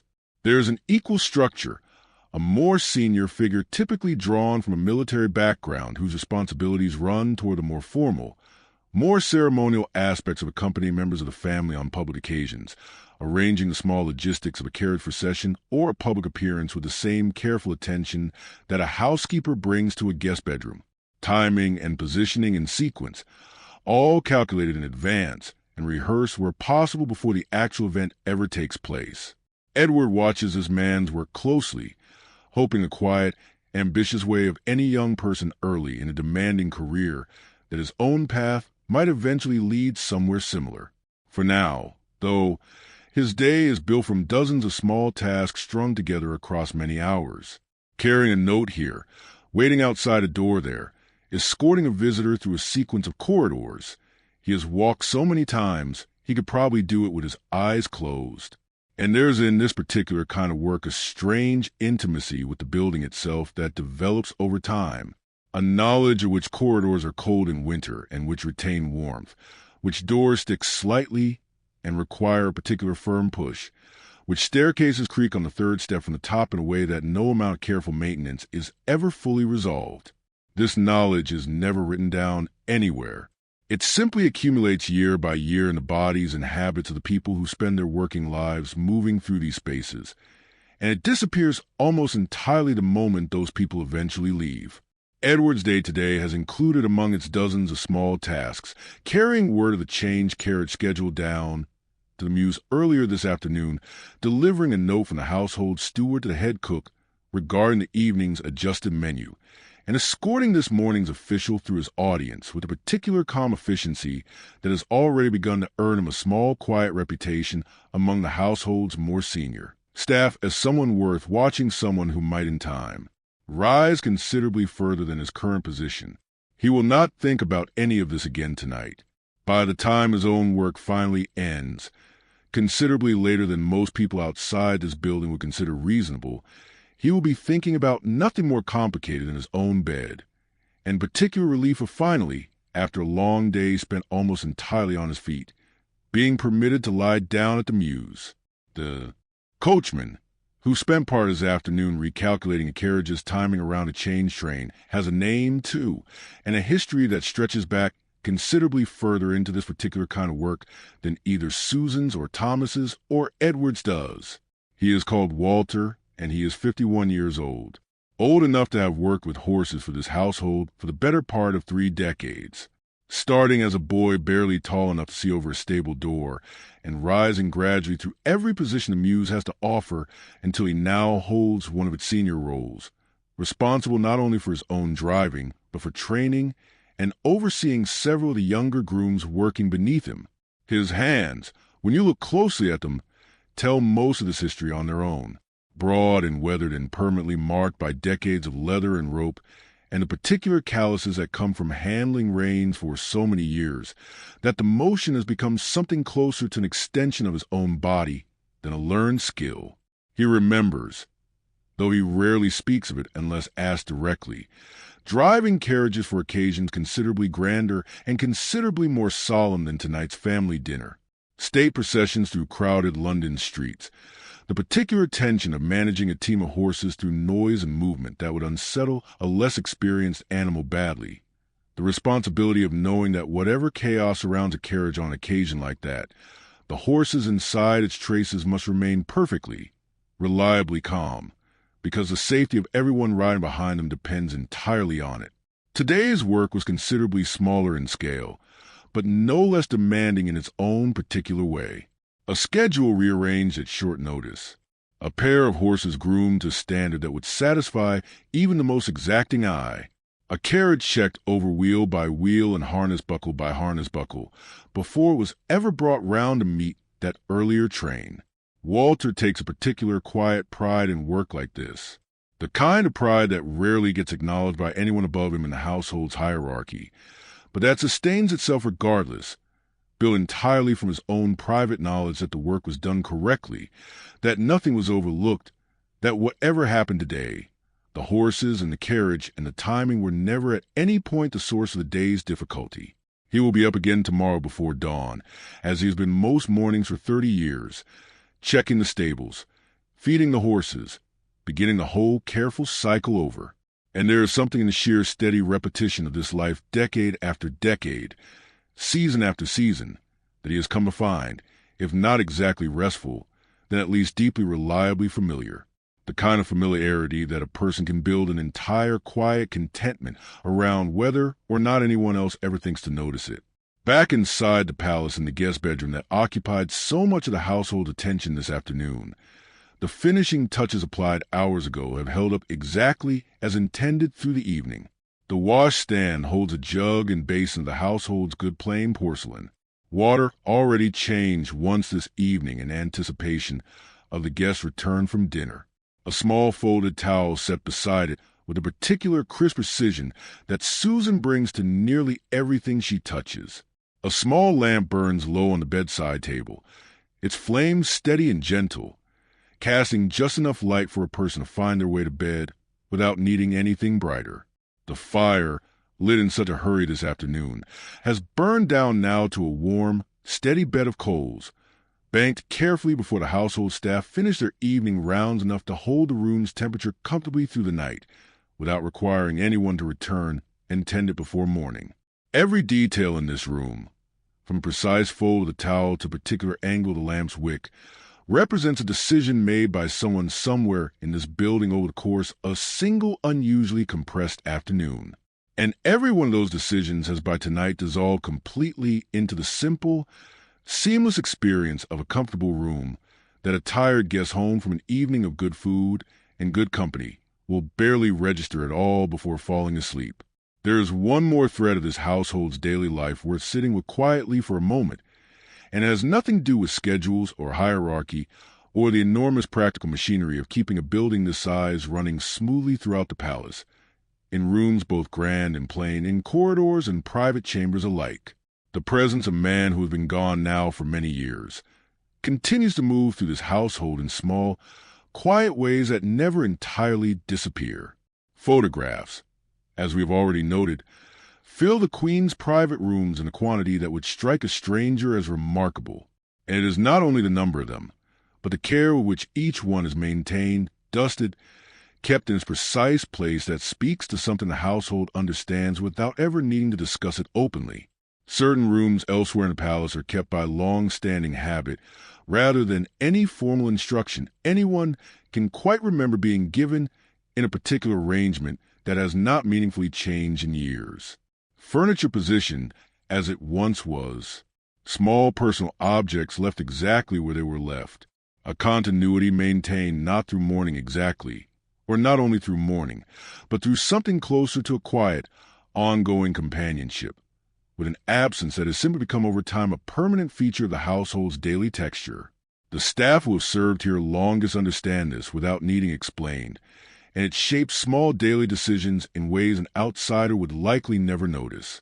A particular routine maintained, a particular object never moved.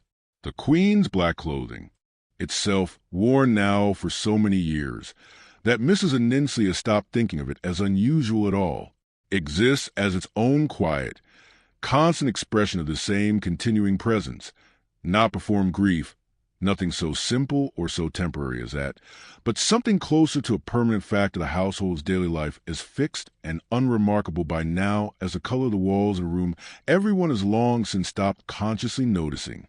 It would be a mistake, though, to let this thread define the whole of what this building actually is day to day, and the Queen herself has never allowed it to define the whole of her own days either. However present it remains beneath the surface of nearly everything else.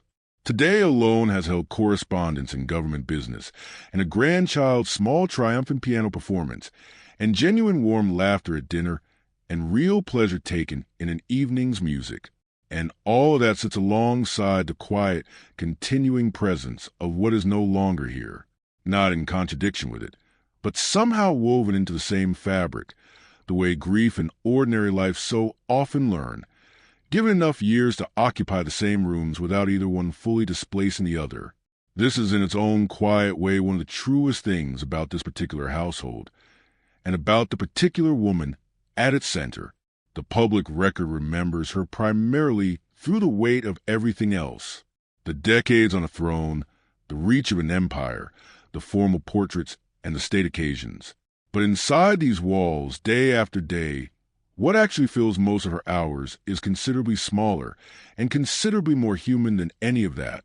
Letters from a daughter about a grandchild's tooth, a comment about the fog, a genuine delight in an evening's music, and beneath all of it, quietly, steadily present, but no longer overwhelming, the continued company of someone whose photograph sits within view of nearly every room she regularly occupies.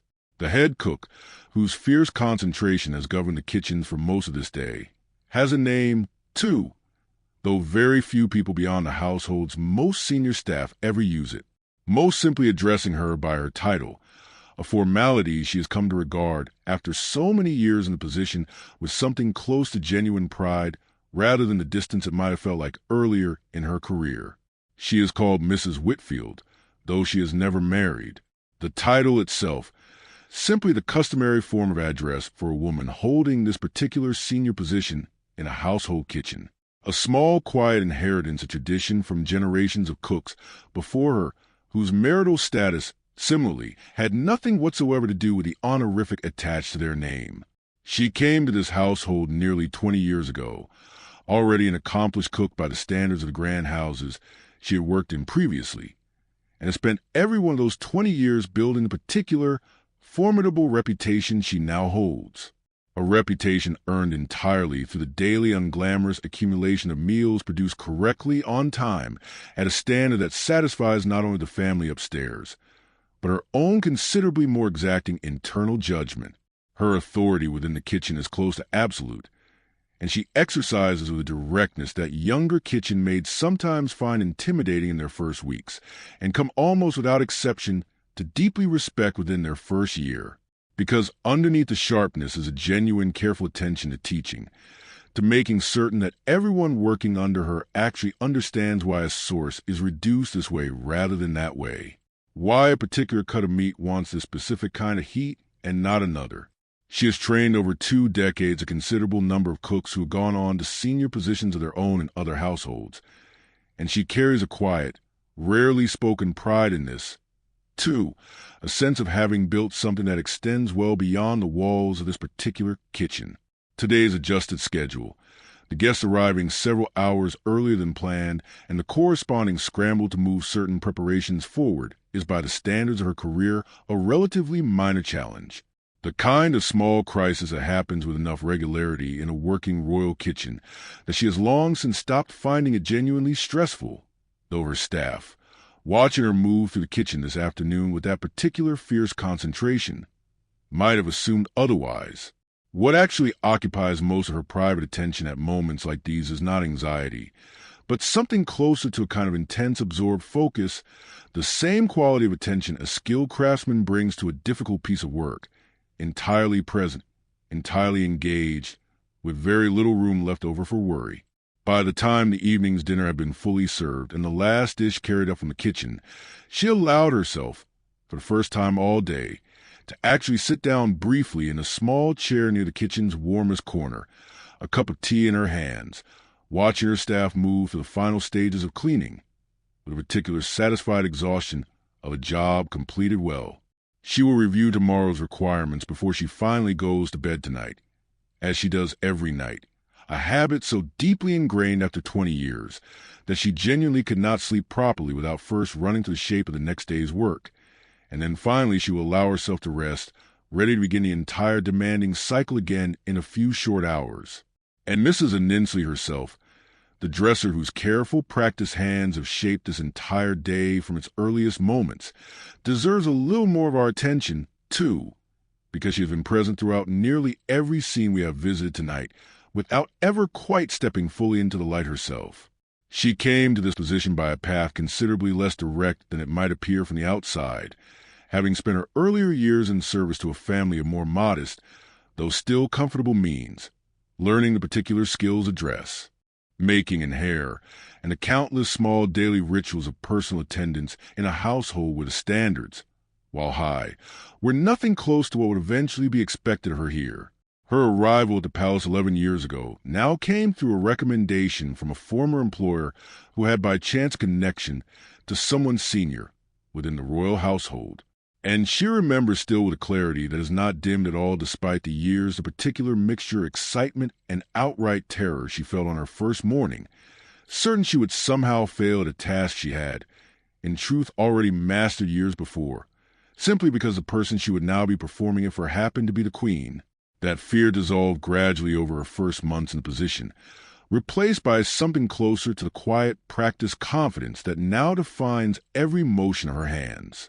She discovered, as most people in her position eventually discover, that the work itself does not fundamentally change based on who is wearing the dress. The hooks still need fastening. The hair still needs pinning. The same careful attention to detail that mattered in her previous position matters here too, simply magnified by the weight of who is standing in front of her, What did take longer to learn and what she now considers the truest skill of her entire career was the other part of the role, the reading of moods, the understanding of exactly when to speak and exactly when silence serves better, the particular emotional attentiveness that no amount of technical skill with a hook and eye can substitute for. She has never married either, though not as it happens for lack of opportunity earlier in her life, choosing instead at a certain point to devote herself fully to this particular career, and she has never regretted that choice, or at least has never said so to anyone, including herself. There's a fullness to her days that she has come to value deeply, a sense of genuine purpose in work that matters, that is noticed, even if the noticing rarely takes the form of explicit praise. The Queen has on occasion over the years said something quietly kind about a particular piece of work, a hairstyle that held up especially well through a long formal occasion, a dress chosen well for a difficult day, and Mrs. Ainslie has carried each one of these small moments of acknowledgement for considerably longer than the moment itself lasted, turning them over privately, treasuring them in a particular way a person treasures rare, and genuine recognition from someone whose good opinion actually matters to them. Tonight, having finished the last of her duties for the day, brushing out the Queen's hair one final time, and withdrawing quietly from the bedroom, she makes her own way to her own small room, considerably plainer than anything upstairs, but entirely her own, and allows herself finally the particular satisfaction of a day's work, completed to her own exacting standard. Tomorrow will bring its own version of today, its own small decisions about black silk and lace, and which brooch suits which particular occasion, and she will meet it, as she has met every morning for 11 years now, with the same quiet, practiced readiness that has made her in her own small and largely unrecorded way one of the most important people in this entire enormous building. It is worth returning briefly to those red dispatch boxes that arrived at the Queen's desk so early this morning, because the business contained inside them touches in ways easy to overlook amid the day's more domestic concerns on matters considerably larger than a single household's dinner arrangements. The papers moving through those locked boxes today concern themselves with the ordinary continuous business of governing a nation whose interests and obligations stretch by this point in the century across a considerable portion of the globe. Questions of administration in territories thousands of miles from this desk, reports from ministers on matters of trade and diplomacy, summaries prepared by civil servants whose entire careers were built around distilling enormously complicated questions into a page or two that a monarch with limited hours in her day could reasonably be expected to absorb and respond to. The Queen's engagement with this material was by every account of those who worked closely with her considerably more substantial than a purely ceremonial role would require. Her margin notes sharp, her questions pointed. Decades of practice having sharpened her sense of which details actually mattered and which were simply padding meant to fill a page. An Erie attached to the household's more formal administrative business spent a portion of his own morning, today, reviewing correspondence related to an upcoming appointment, a matter of protocol, requiring careful attention to precedent, because very little in this world happens without reference to how it was handled. The previous time a similar situation arose, a vast unwritten library of custom and precedent that senior household staff carry within the way a lawyer carries case law, ready to be consulted at a moment's notice whenever a new situation threatens to require an entirely fresh decision rather than simply the careful application of an old one. This administrative machinery, running quietly alongside the more visible domestic rhythms of the day, rarely intersects directly with anything a guest at tonight's dinner would ever notice or think about, and yet it occupies a genuinely significant portion of the household's collective daily effort. Secretaries and clerks, and equerries moving paper and information through channels, every bit as carefully maintained as the channels that move linen and silver and prepared dishes through the building's more. Domestic passages, both kinds of work, the administrative and the domestic, ultimately serve the same underlying purpose, keeping this particular life, in all its complexity, running smoothly enough that the woman at its center can move through her day with something resembling the steady, composed authority the role has always demanded of her. It is difficult to properly hold in mind the actual scale of a household like this one, because the numbers involved, stated plainly, tend to slide past without really landing the way very large figures so often do. It is easier perhaps to feel the scale through its parts rather than through any single total. Consider that the linen room alone, the one Susan drew this morning's fresh towels and sheets from, holds a quantity of sheets, pillowcases, towels, and tablecloths that would furnish several ordinary households many times over. All of it catalogued, all of it tracked, all of it cycling constantly between use and washing and storage in a rhythm that never fully stops. Consider that the kitchens on an ordinary day such as today prepare not one meal, but many breakfasts and luncheon and dinner for the family. Separate meals for senior staff. Separate meals again for junior staff. Each one different in its particulars. Each one requiring its own planning and its own execution. Consider the silver room holding pieces enough to set a formal table for dozens of guests without repeating a single pattern. Each piece accounted for, polished, returned. Consider, too, the sheer number of people this single building depends upon to function at all. Footmen and housemaids and kitchen staff, and laundry workers and grooms and coachmen, and secretaries and clerks and pages, and equerries and dressers and valets.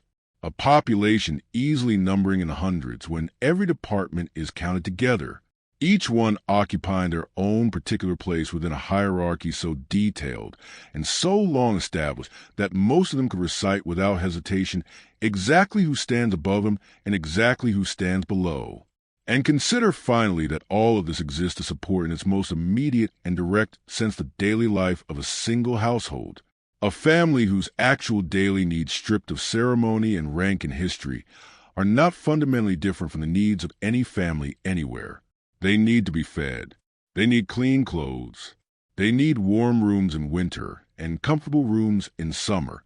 They need their correspondence answered and their guests received.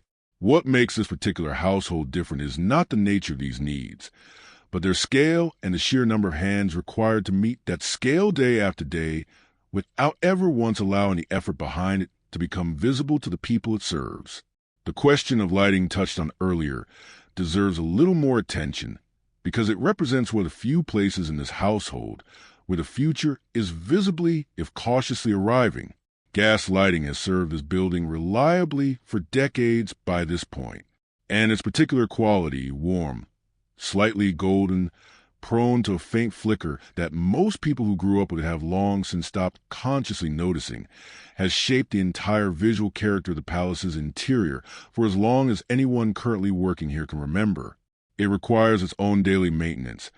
Jets checked and cleaned, mantles replaced when they wear. A household staff member whose responsibilities include ensuring that every fixture throughout the building is working correctly and safely. Because gas lighting, for all its familiarity, carries its own quiet risks that nobody in a building this size can afford to grow careless about. Electric lighting installed carefully in a handful of the more prominent rooms in recent years offers something genuinely different. A steadier, whiter light that does not flicker, that does not consume the room's air the way gas flame does that some of the household's more forward-looking staff speak with real enthusiasm, and others regard with particular suspicion. Older people often reserve for any change to a system that has, in their experience, always worked perfectly well before. The installation itself required considerable disruption. Wiring run carefully through walls and ceilings by workmen brought in specifically for the purpose. Fixtures chosen to complement rather than clash with the existing decoration of rooms that have in some cases looked essentially the same for generations. The Queen herself has expressed opinions on this transition that vary depending, it seems, on her mood and the particular room in question.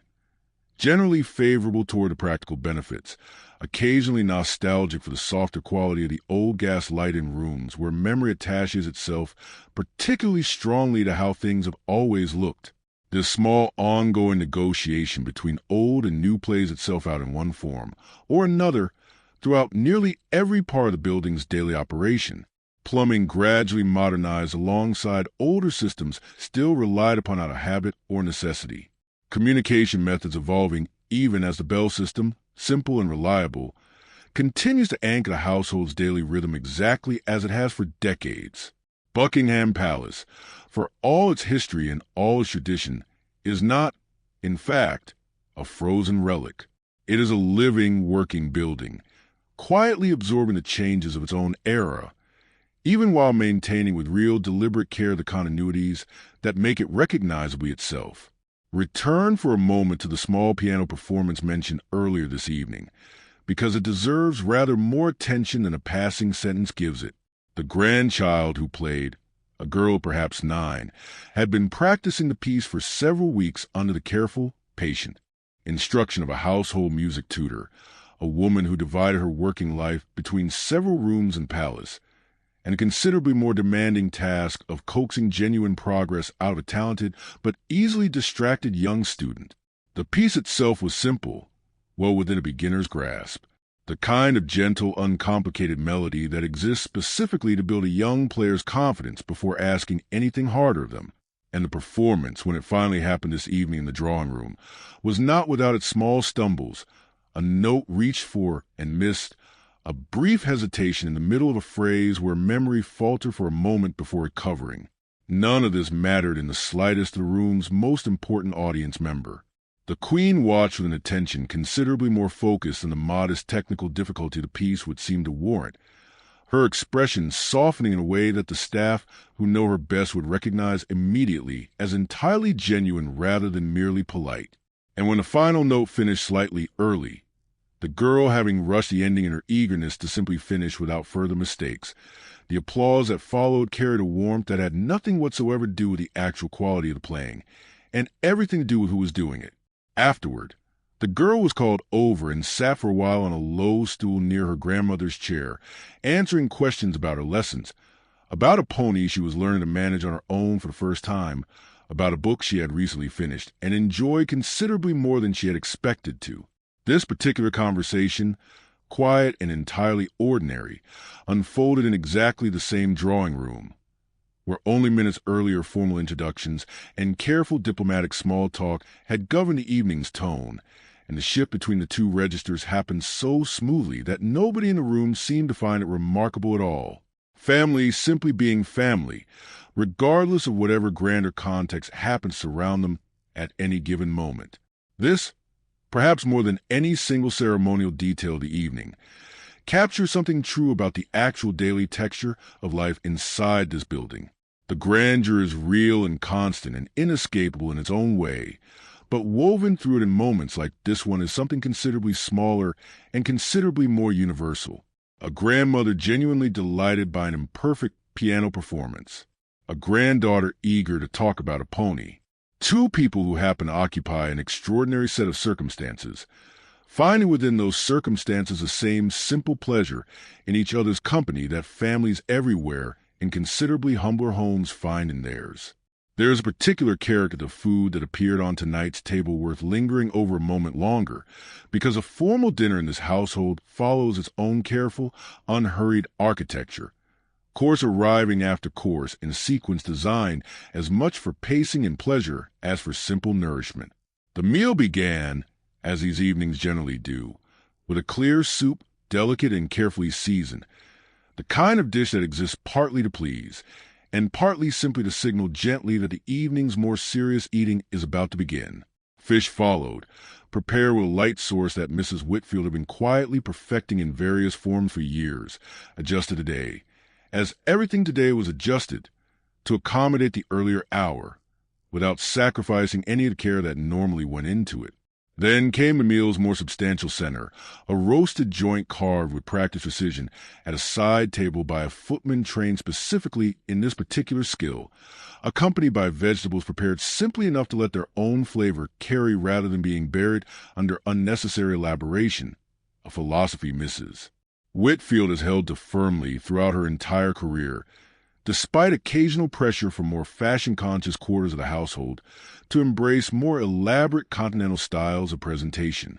Between courses, small pauses allowed conversation to breathe, footmen clearing and resetting with a quiet efficiency that never once made a guest feel rushed toward the next dish before they had properly finished appreciating the last one. Wine moved through the meal in its own careful sequence. Different pours for different courses, selected in advance by a member of the household, whose knowledge of the palace's substantial cellars rivaled, in its own narrow way, Mrs. Whitfield's knowledge of the kitchen. Dessert arrived last. Something light and sweet, the kind of dish meant to close a meal gently, rather than overwhelm a palate already well satisfied by everything preceding it. And then coffee, moving the gathering naturally towards transition into the drawing room, and the more relaxed hours that followed. None of this, from the clear soup through to the final coffee, happened by accident or improvisation. Every element had been decided upon, tested, and refined over years of similar evenings, adjusted today only in its timing rather than its substance. A testament to a kitchen so thoroughly practiced in this particular kind of work, that even a schedule thrown into disarray by several hours could not meaningfully diminish the quality of what eventually reached the table. The guest whose early arrival set today's small, quiet scramble in motion is worth a little more attention, too, because she is not simply a plot device around which the household's logistics reorganize themselves for an afternoon, but a person with her own particular reasons for making this journey, her own particular relationship to the family she has come to visit. She is a cousin somewhat younger than the Queen herself, married into a European royal house, whose own customs and rhythms differ in small but noticeable ways from what she encounters on these visits to England.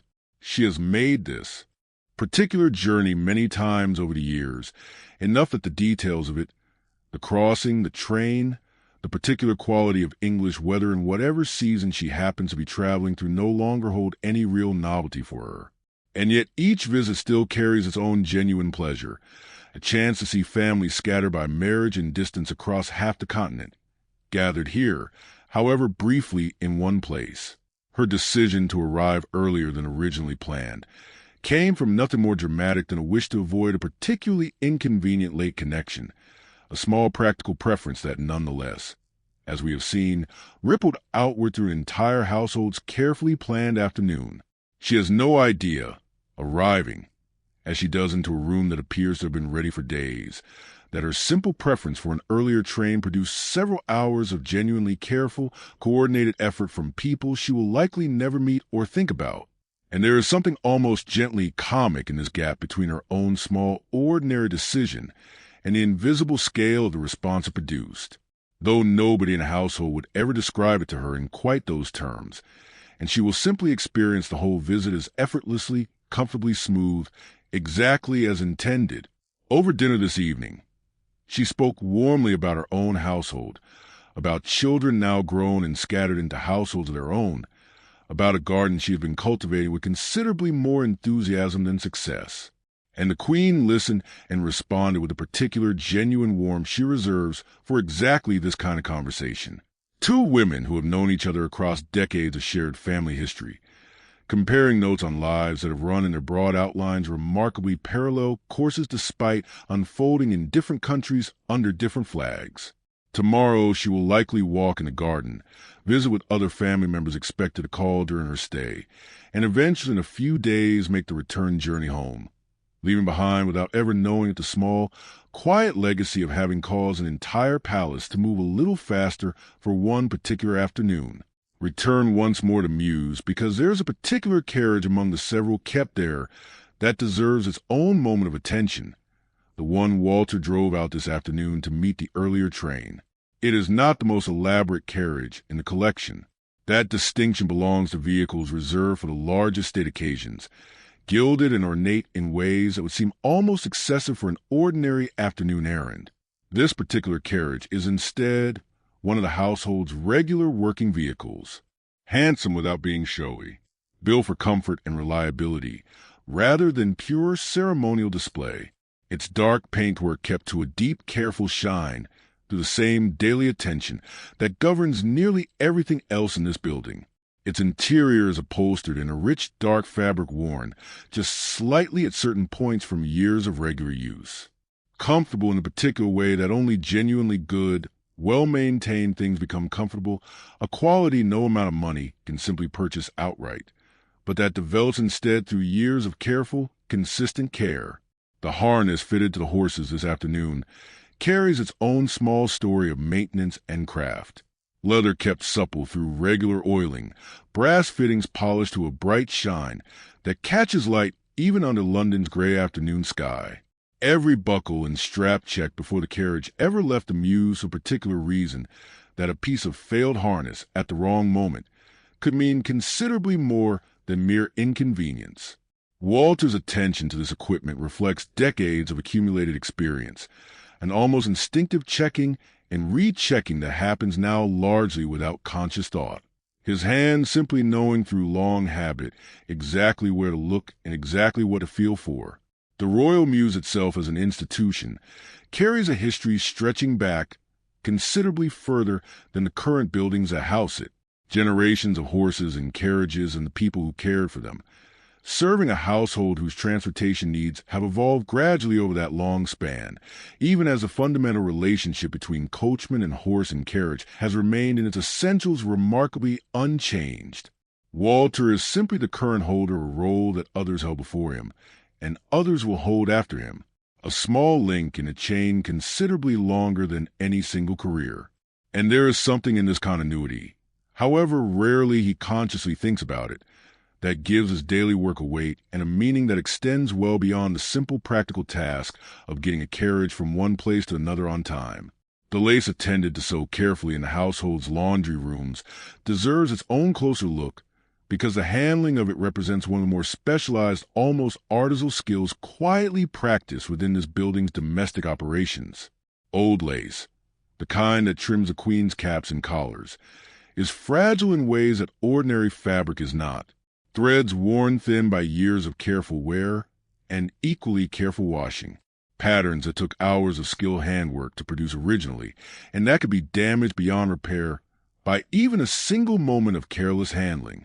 The woman responsible for this particular task within the laundry rooms approaches it with slow, deliberate patience entirely different from the brisker, more efficient rhythm applied to ordinary sheets and towels. Lace pieces laid flat rather than wrung, washed in barely warm water with the gentlest possible soap, rinsed with equal care, and then most delicately of all, pinned out to dry in a particular careful shape that preserves the pattern's original form, rather than allowing it to shrink or distort as it dries. This work takes considerably longer, piece for piece, than almost anything else the laundry rooms handle. And yet it receives no particular acknowledgement beyond the simple fact that it must be done correctly, because a damaged piece of lace worn by the queen herself would represent not merely an inconvenience, but a small, quiet failure that would reflect, however unfairly, on the entire household's competence.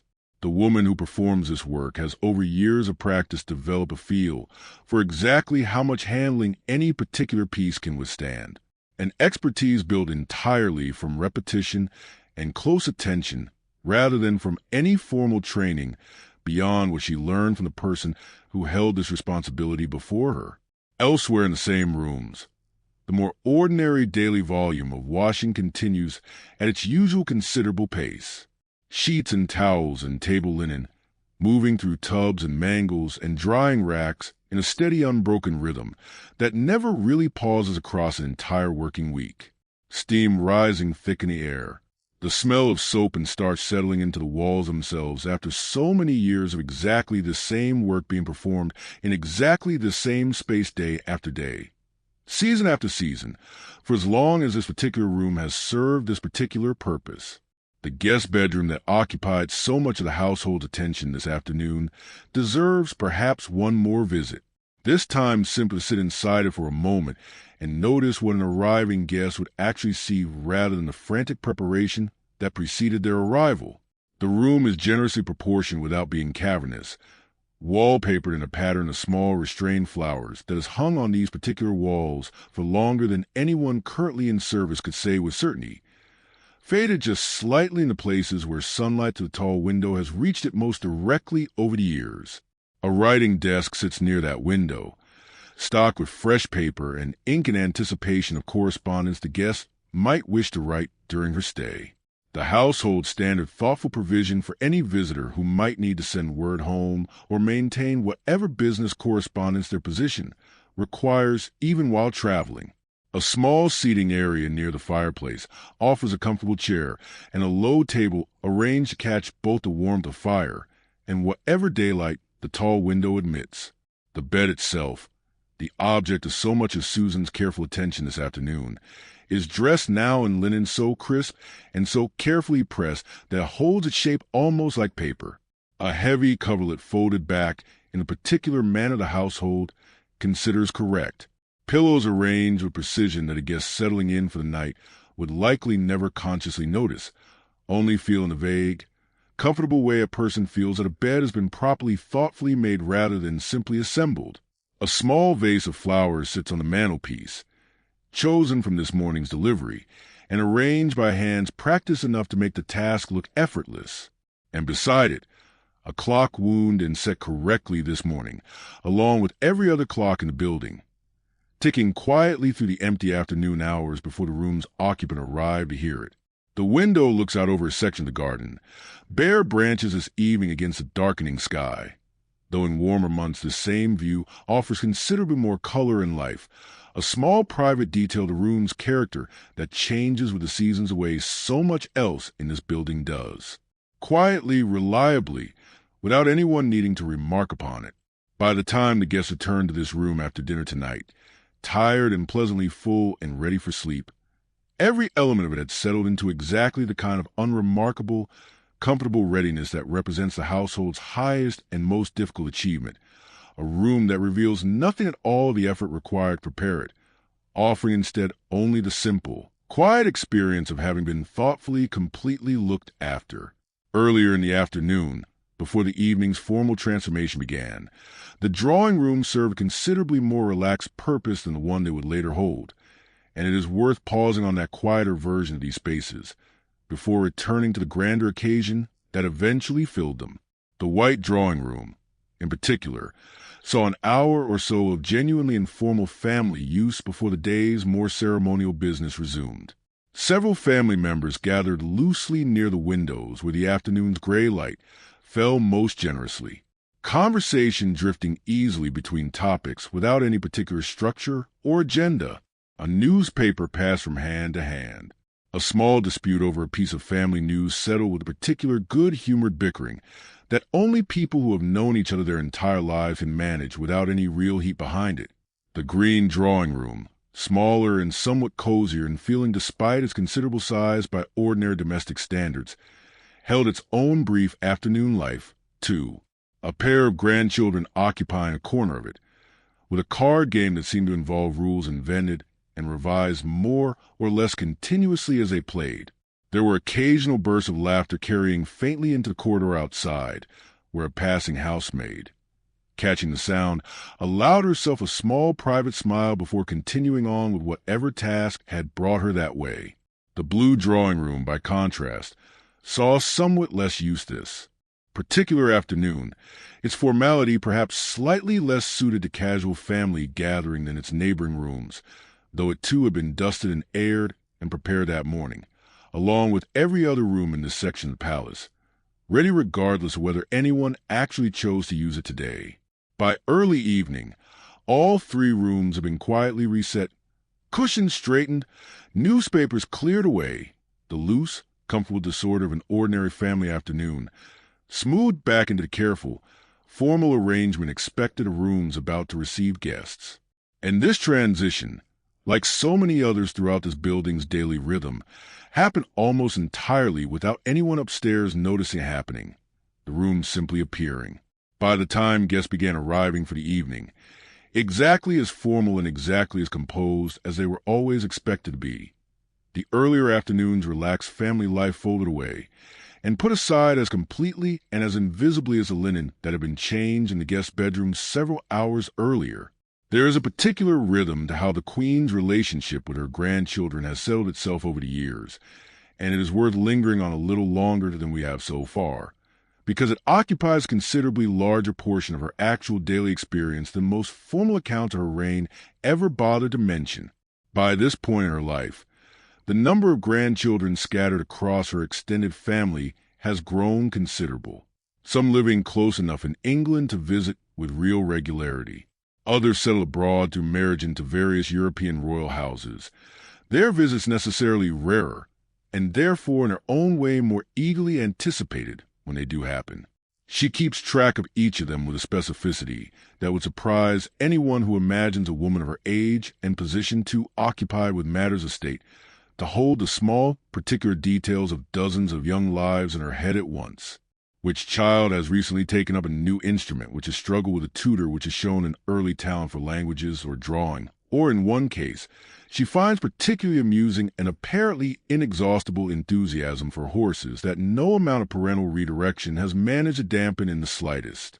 Letters move constantly between her and these scattered grandchildren, in addition to the letters exchanged with their parents, small notes of encouragement or gentle correction, questions about their studies, comments on photographs sent to her that now join the considerable collection already covering nearly every available surface in her private rooms. She has over the years developed a reputation within the family for a kind of watchful, opinionated affection, warm but rarely uncritical, quick to praise genuine effort, and equally quick to note in her own quiet way, where she believes more effort might be warranted. Today's visit from the piano-playing granddaughter and her brief warm exchange in the drawing room represent, in miniature, the textured dozens of similar small interactions that fill the Queen's days far more consistently than any single dramatic state occasion ever could. The empire she governs in whatever formal constitutional sense the word applies occupies a considerable portion of her working hours. The dispatch boxes and the correspondence and the careful practiced diplomacy of formal audiences. But the family she has built and continues actively, attentively building through these small daily exchanges of letters and visits and quiet, watchful affection occupies something closer to the emotional center of her actual daily experience. However, rarely that particular truth makes its way into the formal historical record of her reign.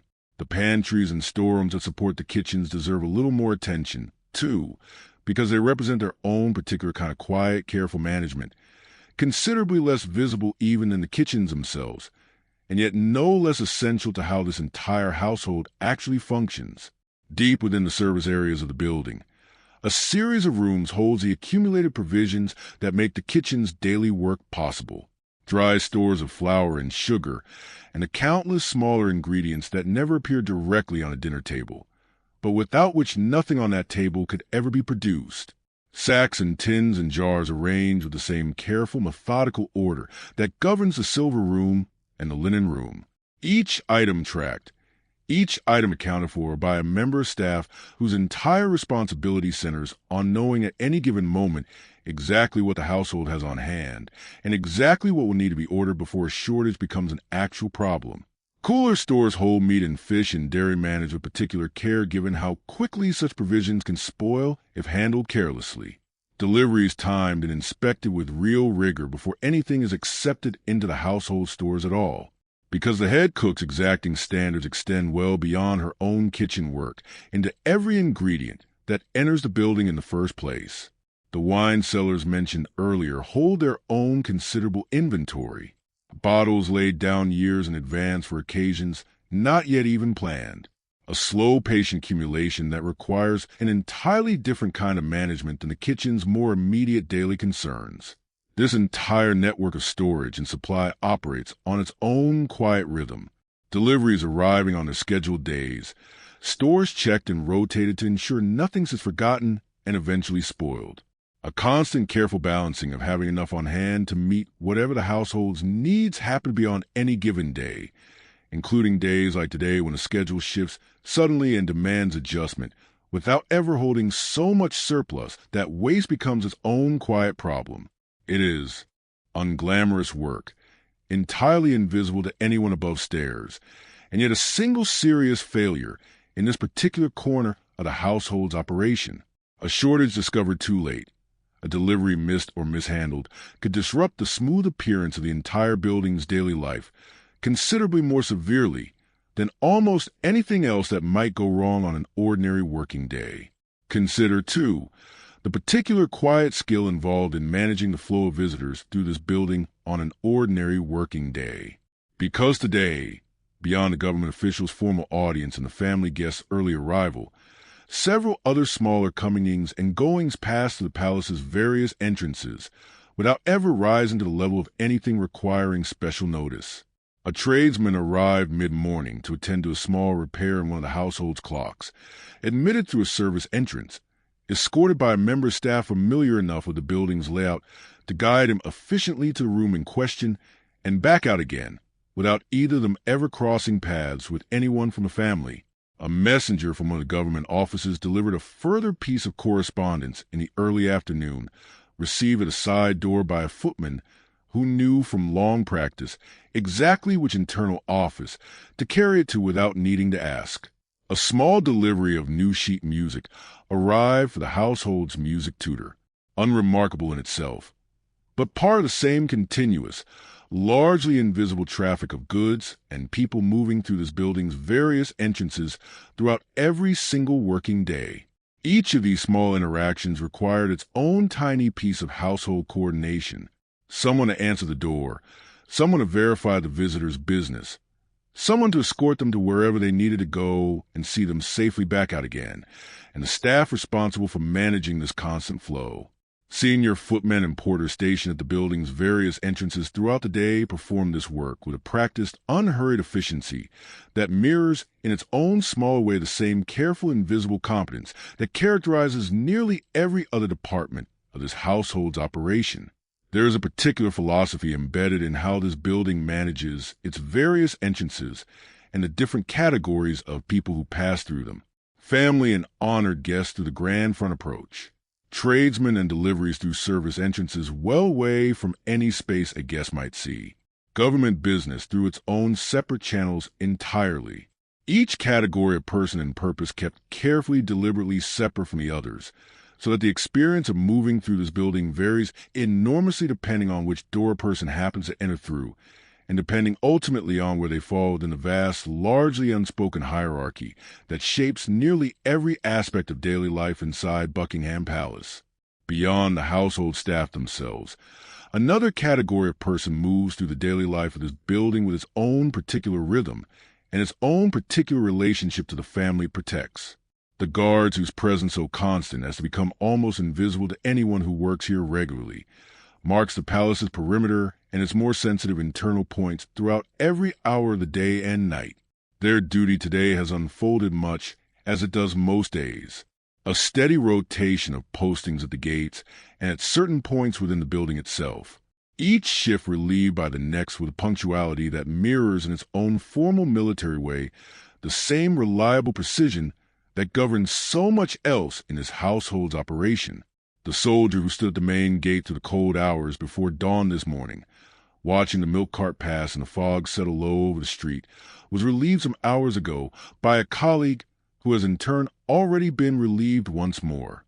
Each changing the guard its own small, precisely choreographed ceremony that passes by on an ordinary day barely pause and notice. So familiar has this particular piece of London street theater become to anyone who lives or works nearby. There is a formality to this work that sets it apart from nearly everything else happening within the building, a discipline drawn from military training rather than domestic service. And yet it shares underneath that difference the same essential quality that defines the work of every other person we have met today. A steady, largely unacknowledged presence that exists specifically to allow everyone else in this building to go about their business without a second thought for their own safety or the safety of the family they serve. Tonight, as the palace settles into its late hours, a guard still stands as post near the gates, another somewhere within the building's own perimeter, and their quiet, watchful presence forms one more layer of the invisible structure holding this entire strange, enormous household together. A structure built from bells and backstairs and careful hierarchy, and now too from the steady discipline of men trained specifically to stand watch through hours when almost everyone else in this building has finally gratefully been permitted to sleep. London's air, this particular week, has carried the particular heaviness that settles over the city through the colder months. Coal smoke from countless thousands of chimneys mixing with the natural damp that rises off the river, and the household has its own quiet, practical relationship with this fact of city life. one that shapes small daily decisions in ways rarely discussed openly, but consistently carefully managed all the same. Windows throughout the palace's private rooms are open and closed according to a rhythm, calibrated as much by the day's particular air quality as by temperature alone. Staff trained to judge through long experience when a room genuinely benefits from fresh air and when the air outside is thick enough that keeping out serves the household's health considerably better than any theoretical benefit of ventilation. The Queen herself has always held firm opinions on this particular subject, favoring fresh air within reasonable limits, a preference that occasionally puts her at gentle odds with medical advisors more inclined toward caution, though age and long habit have generally settled these small disagreements in her favor more often than not.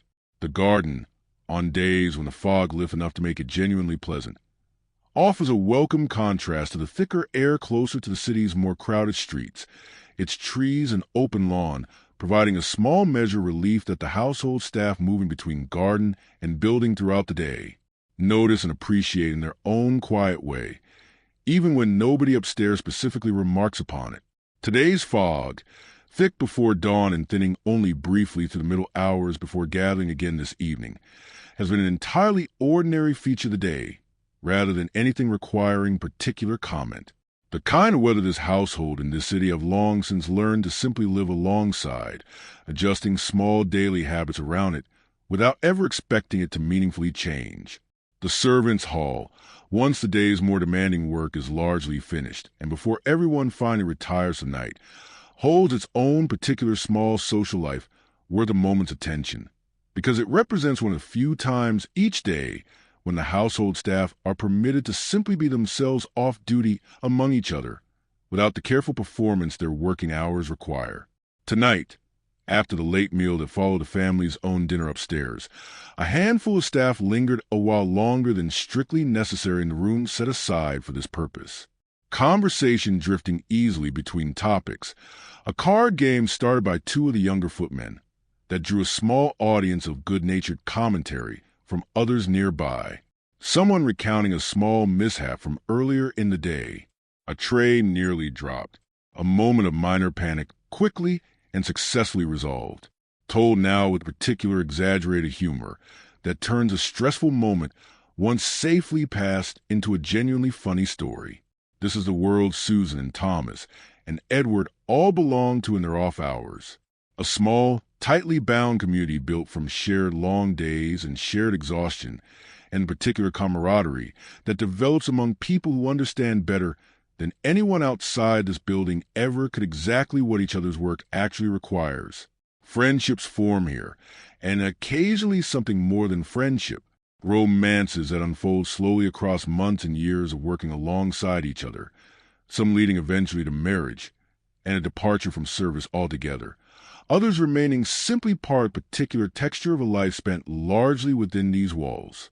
There is a warmth to this part of the household's daily rhythm that rarely makes its way into any formal account of palace life, considerably removed from the grandeur and formality of the rooms these same people spend their working hours attending to. And yet it represents something genuinely important to how this entire household actually functions. A staff that works this hard, this precisely, this invisibly, sustained in part by the simple, ordinary human comfort of shared company at the end of a long day, laughter around a card table, a story told and retold until it becomes, in its own small way, part of the household's own private, unrecorded history.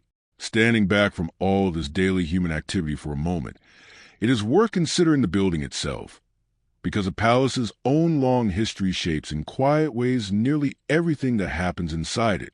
Even on a day as ordinary as this one, the structure has grown and changed considerably over the generations since it first became the family's London residence. Wings added, facades reworked, the building's overall footprint expanding gradually to accommodate the growing needs of a royal household whose ceremonial and domestic requirements have never stopped evolving. Walking its exterior in daylight, as countless visitors and curious onlookers do every week, reveals a facade of pale stone that has weathered London's notoriously harsh air with the particular patience of a building that has simply learned over the decades to accept the city's cold smoke and damp as an unavoidable cost of standing exactly where it stands.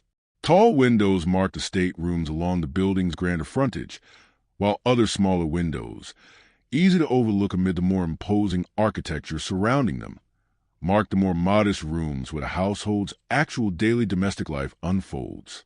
The railings and the forecourt beyond them have become over the years something close to a fixed piece of London's own civic identity, a place where residents and visitors alike gather in loose, informal crowds, hoping for even the smallest glimpse of royal life, an interest that shows no sign of diminishing, even though most of what they might hope to see remains on any given ordinary day, entirely hidden from view behind those same pale stone walls. Inside, the building's layout reflects generations of accumulated decisions, rooms repurposed, corridors added, the whole structure gradually shaped and reshaped to serve needs that have never remained entirely static across the decades it has stood in its current form. This is not, in other words, a building frozen at some single moment of completion, but one that continues in its own slow architectural way to grow and adapt right alongside the household living within it.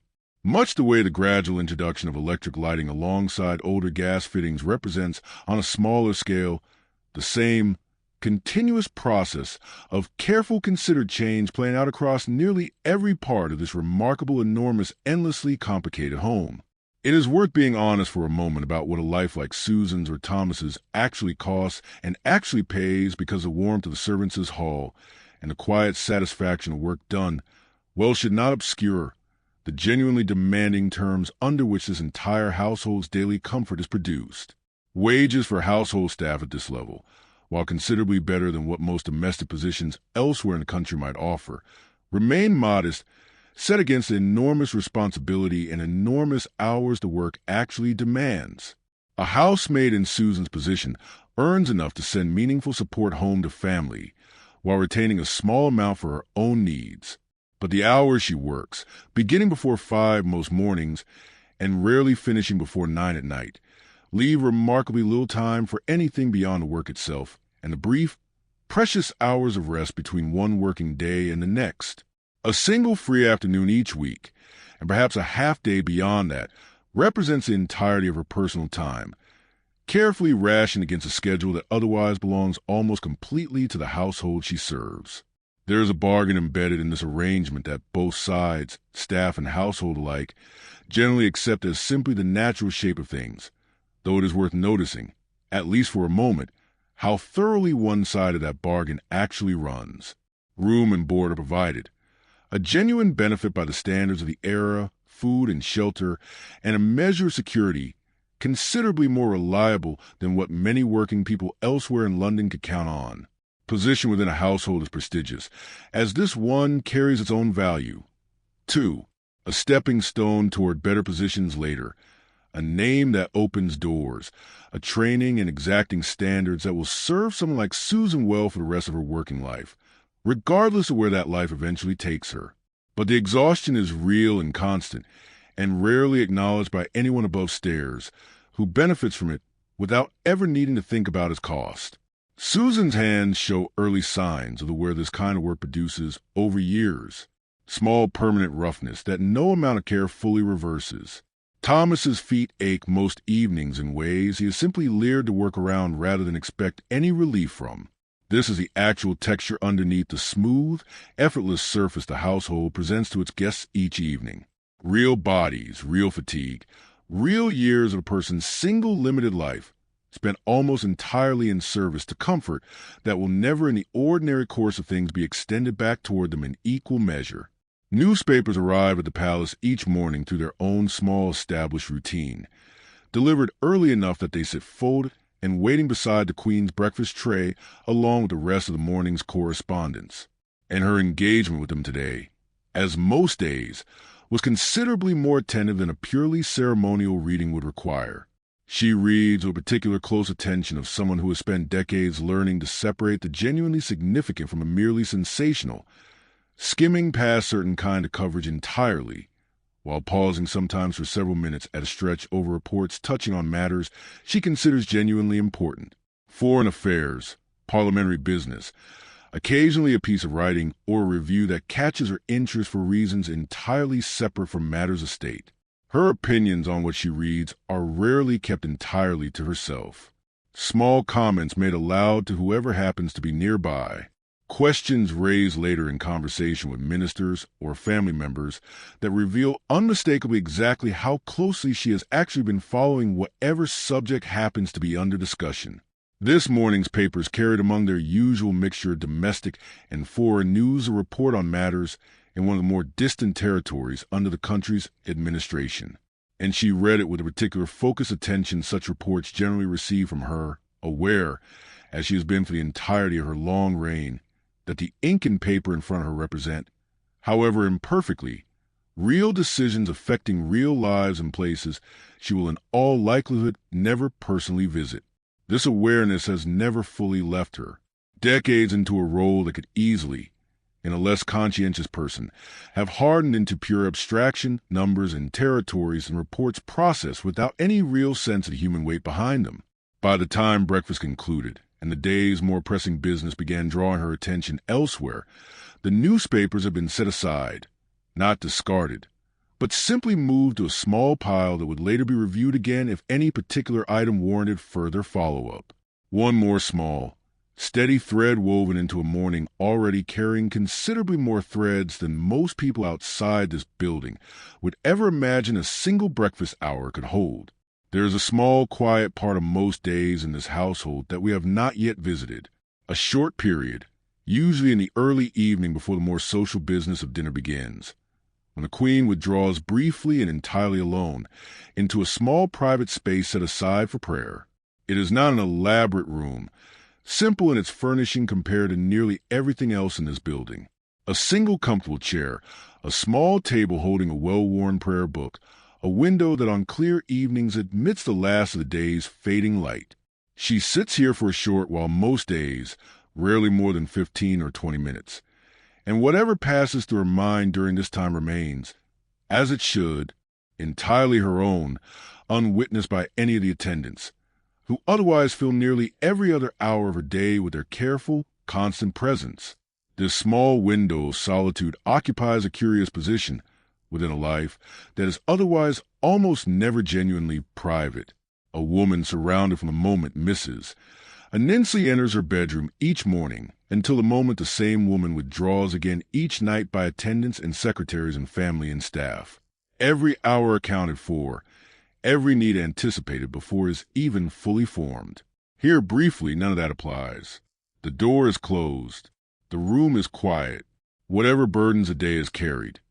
The dispatch boxes and the correspondence, and the careful diplomatic performance of an audience or a dinner has set down for a short while entirely. She emerges from this room each evening, much as she entered it, outwardly unchanged, the same composed bearing, the same steady presence that will carry her through whatever the rest of the evening requires. That there is in the small interval between her entering that quiet room and leaving it again something that belongs to no one else in this entire vast household. Not Mrs. Anansi, not her children, not the government ministers whose business fills so many of her waking hours. A small, entirely private space that this remarkable, demanding, endlessly public life has somehow managed to preserve for her, unchanged, across every single day of her reign, now stretching back further than most of the people currently serving her have been alive to witness. Occasionally, in the quieter hours of an ordinary evening like this one, a member of the household's older staff will recall, if asked, some larger ceremonial occasion from years past, and these memories, scattered and informal as they are, carry their own particular weight within the household's unofficial, unwritten history. One senior footman, considerably older than Thomas and nearing the end of a long career in service, remembers a great procession through London streets some years ago. Crowds gathered so thick along the route that the carriages could barely maintain their planned pace. The sheer volume of noise from thousands of voices at once. Something has never entirely found adequate words to describe to anyone who is not there to hear it themselves. He remembers, too, the weeks of preparation that occasion demanded, considerably more than today's small scramble around an early arriving guest. Uniforms checked and rechecked, routes planned and replanned, an entire household's ordinary rhythm suspended and reorganized around a single enormous public occasion that would in the end last only a few hours yet require months of careful advance work to execute correctly. These larger occasions punctuate the household's history, the way major holidays punctuate an ordinary family's calendar, rare enough to remain vivid in memory for years afterward, demanding enough that everyone who lived with them carries some particular story of their own small part in making the day succeed. They stand in sharp contrast to quieter, steadier rhythm of an ordinary day like today, and yet they depend in the end on exactly the same underlying skills as household exercises constantly, the same careful hierarchy, the same practice in visible labor, simply scaled up to a size that makes today's small adjustment to a carriage schedule look, by comparison, almost trivially modest. Listening to a story like this one told quietly by an older member of staff during a rare unhurried moment offers a particular kind of perspective on the household's daily life that the day's own ordinary business rarely provides on its own. A reminder that this building and the people who keep it running have witnessed across the decades occasions of considerably greater scale and significance than anything happened within these walls tonight, and have met each of them in their turn with the same steady practice competence that carried today's smaller, quieter version of exactly the same underlying work. The youngest member of the kitchen staff, a scullery maid barely 14 years old, has spent today much as she spends most days occupying the lowest rung of a hierarchy, so detailed that even within the kitchens themselves, considerable distinctions separate her position from that of the more senior kitchen maids working alongside her. Her work today has consisted largely of the least glamorous tasks the kitchen requires, scrubbing pots and pans in water that grows cooler and greasier with each use before finally being changed, carrying vegetables from the storerooms, fetching and carrying whatever the more senior staff need at any given moment, work that leaves her hands red and chapped by the end of most days, and that offers at this early stage of her career very little the satisfaction that Mrs. Whitfield or even a more experienced kitchen maid might describe when discussing their own work. And yet she is in her own quiet way genuinely proud to hold even this modest position, having come to it through a family connection much like Edward's, a mother who once worked in a smaller household kitchen, and who pushed hard with whatever limited influence she had to secure her daughter a start in a household as prestigious as this one. The girl understands with a clarity that occasionally surprises the older staff around her that today's exhausting, unglamorous work represents the first rung of a ladder that Mrs. Whitfield herself once stood at the bottom of decades ago in a kitchen not unlike this one. And there is something in that understanding that carries her through the longer, harder days with a patience considerably beyond what her age would ordinarily suggest.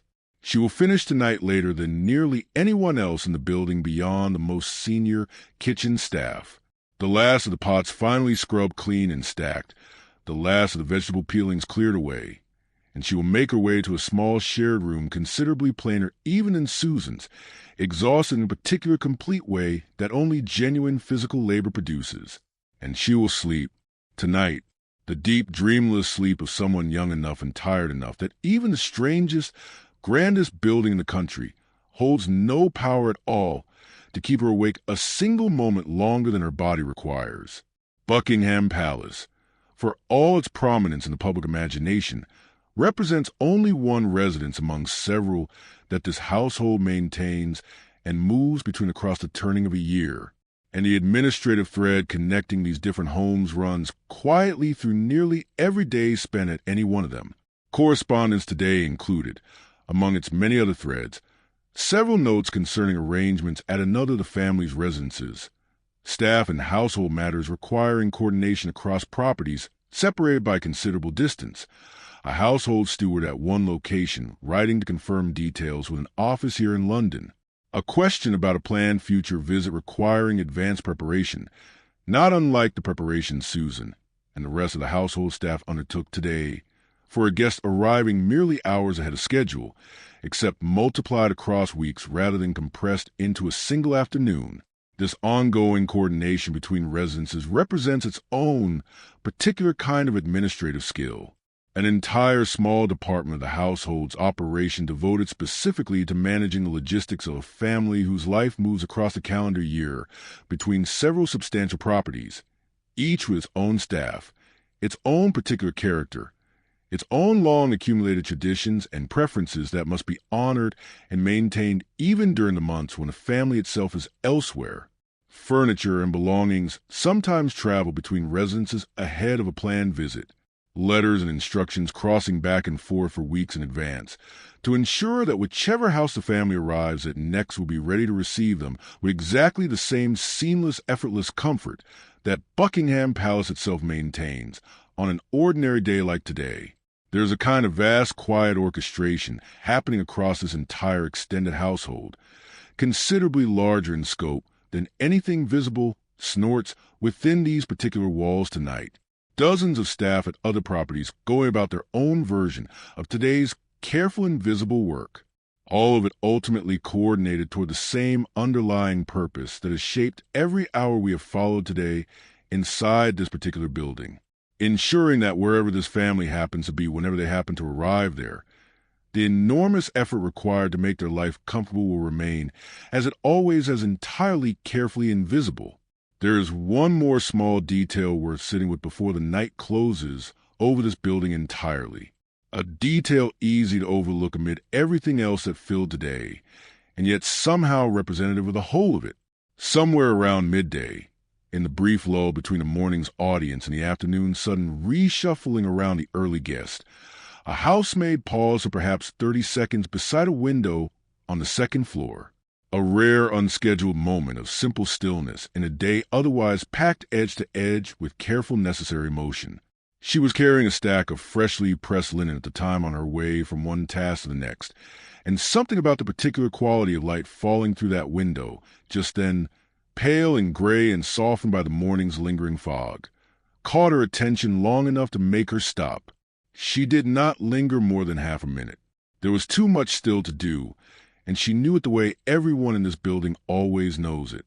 Some fresh task, always waiting only a few steps further along whatever corridor they happen to be walking. But for that half minute, she simply stood, linen balance in her arms, watching London's gray rooftop stretch away beyond the garden wall, watching a single bird cross the narrow strip of sky visible from that particular window. And then, just as quietly as she had stopped, she continued on, disappearing back into the day's steady, unbroken rhythm of small, necessary tasks. Nobody saw this happen. Nobody recorded it. It will not appear in any account of this particular day beyond the one we have just given it. And by tomorrow the housemaid herself will likely have forgotten it entirely. One small, unremarkable moment, lost among the hundreds of small, unremarkable moments that fill any working day of this kind. And yet it happened this morning, in this building. A single quiet human pause inside a day built almost entirely for motion. And there is something in that small, forgotten stillness that captures better than almost anything else we have witnessed tonight the actual truth of what this palace really is underneath its famous stone face. Not simply a machine for producing effortless royal comfort, though it is unmistakably that, but also somewhere inside all of that careful, invisible labor, simply a place where ordinary people, doing extraordinary amount of quiet work, occasionally pause for half a minute beside a window to watch the light change before returning, as they always eventually did, to whatever task still waited for them further down the hall. Consider, too, how differently the same building will feel again in only a handful of hours, once morning properly arrives, and the entire quiet machinery we have followed today begins turning itself over once more. Susan will wake before 5, as she always does, and somewhere below her range will already be drawing back up toward its working heat, and a fire in a bedroom not unlike the Queen's own will already be receiving its first careful attention of a new day. The cycle does not really stop tonight, so much as it simply pauses briefly the way a held breath pauses, before releasing again. And everyone sleeping now within these walls, from the youngest scullery maid to the Queen herself, will wake tomorrow into some new version of exactly the careful, coordinated day we have just spent together, different in its particular details, identical in its underlying shape. One more ordinary day inside one extraordinary building, waiting as it always does, just beyond the edge of the present darkness. It is worth taking a moment before we return to the quiet hours of the night to think about how a day like this one shifts and changes across the turning of a year. Because the version we've been following tonight, a gray, cool morning fading into fog, is really only one possible version of a rhythm that repeats itself with small but meaningful variations across every season this household experiences. In the depths of winter, the whole enormous machinery of keeping this building warm strains considerably harder than it does tonight. Fires needing feeding more frequently, coal consumption climbing steeply, staff moving through corridors bundled against a cold that no amount of careful heating ever entirely banishes from a building this size and this old. The days themselves grow short enough that lamps are lit absurdly early in the afternoon, and the household's rhythm compresses itself around daylight that barely seems to arrive before it begins retreating again. A constant low-grade battle against darkness that shapes nearly every practical decision from breakfast through to the final closing of curtains each evening. Summer brings its own entirely different set of demands. The kitchens, already hot from their ordinary work, become considerably more oppressive when the weather outside refuses to cooperate, and the enormous ranges that provide such welcome warmth in January become in July something closer to a genuine hardship for the staff working closest to them. The garden, meanwhile, comes fully into its own during these warmer months, and the Queen, when her schedule allows it, spends considerably more time walking its paths than she ever manages during the colder seasons, a small private pleasure that the household staff responsible for the garden's upkeep take particular quiet pride in providing for her. Spring and autumn each carry their own particular character, too. Spring bringing a certain lightness to the entire household as the days lengthen and the garden begins its slow annual transformation. Autumn bringing the first hints of the cold smoke and fog that will define London to the coming winter months.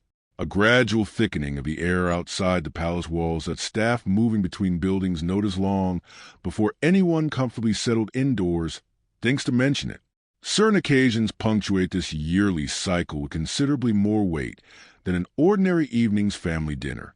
State occasions requiring weeks of preparation rather than a single scrambled afternoon. Formal receptions drawing crowds and processions through London streets. Occasions when the entire household's careful, invisible machinery must scale up to a size that makes tonight's small adjustment to a carriage schedule look, by comparison, almost trivially simple. Walter has driven through those grander occasions more times than he could easily count across his 3 decades of service. And Mrs. Whitfield has produced meals for gatherings considerably larger and considerably more formally demanding than tonight's family dinner. And both of them, along with every other senior member of this household staff, carry within them a kind of institutional memory that no single document could ever fully capture. An accumulated embodied understanding of exactly what this building requires of the people who keep it running season after season, year after year, occasion after occasion, for as long as any of them can remember, and considerably longer than that. Tonight was, by these larger standards, a small day, a family dinner, a guest arriving somewhat earlier than planned. And yet even this small day required the careful, coordinated effort of dozens of people working in close, largely silent cooperation with each other, each one holding their own particular piece of the day's success. None of them individually responsible for the whole of it. All of them together making up something that no single person, not even the Queen herself, could have produced alone. It is well past midnight now, and outside the palace gates London has settled into particular thin, quiet hours that even a great city eventually surrenders to, though it never surrenders entirely. A constable still stands his post near the railings, a different man now than the one who stood there before dawn this morning, the watch having changed hours ago in its own small, unremarked ritual, boots on wet stone, breath faintly visible in the cold night air. Fog has thickened again since the evening's carriages arrived, gathering low along the road the way it so often does at this hour, softening the gas lamps into pale diffuse halos that do more to suggest light than actually provide it. Somewhere off toward the river, a horse and cart move slowly along an otherwise empty street. the sound of its wheels carrying strangely far in the damp, still air, and then fading again into a particular hush that settles over this part of London once the theaters have emptied and the last omnibuses have made their final runs of the night. From the outside, the palace itself looks now almost exactly as it looked at 4 o'clock this morning when we first arrived here. Dark, composed, a handful of windows still faintly lit, the rest given over entirely to shadow.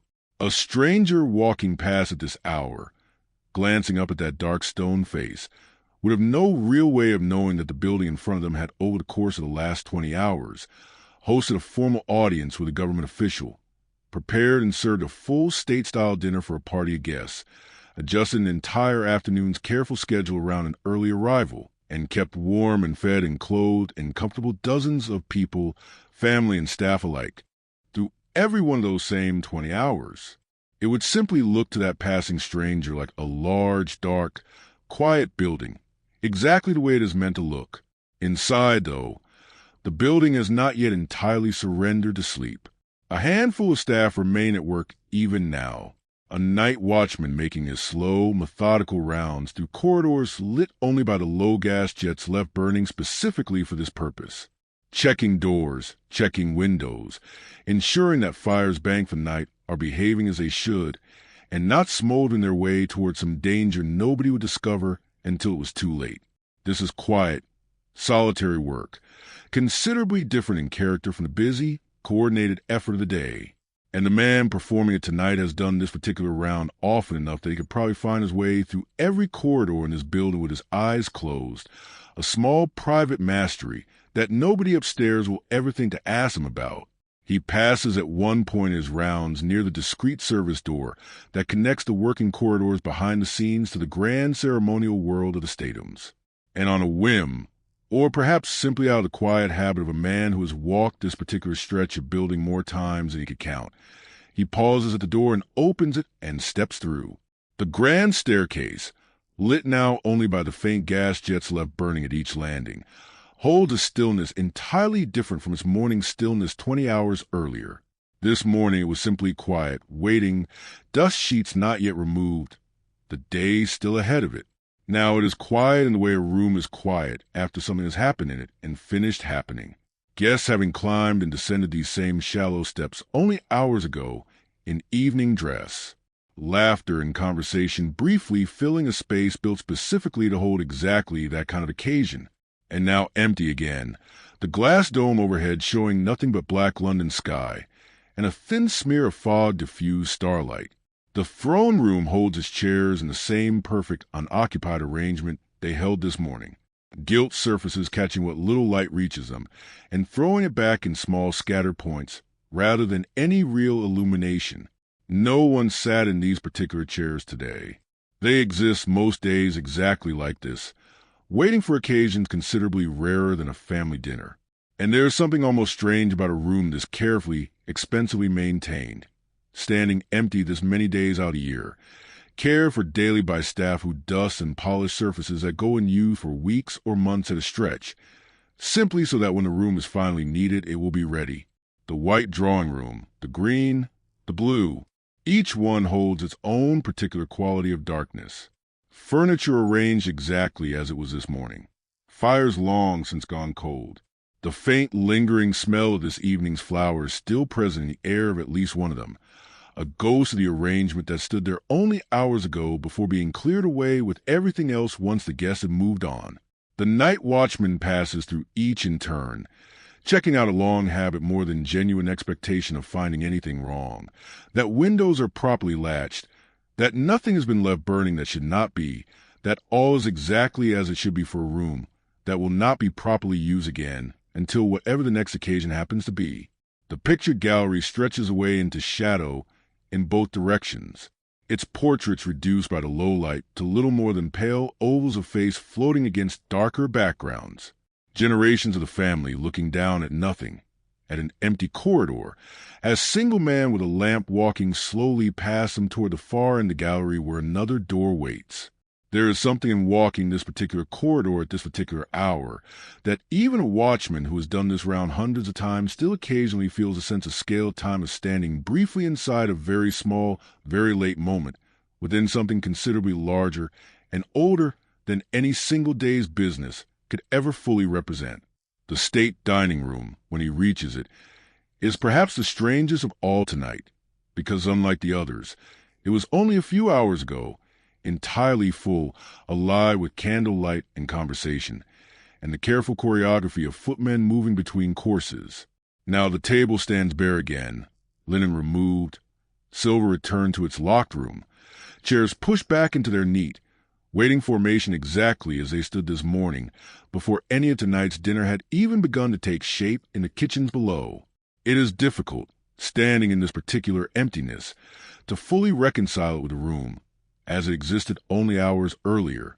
And yet this transformation, table to bare table, occupied to empty, happens in this room with a regularity that has long since stopped feeling remarkable to anyone who works inside this building.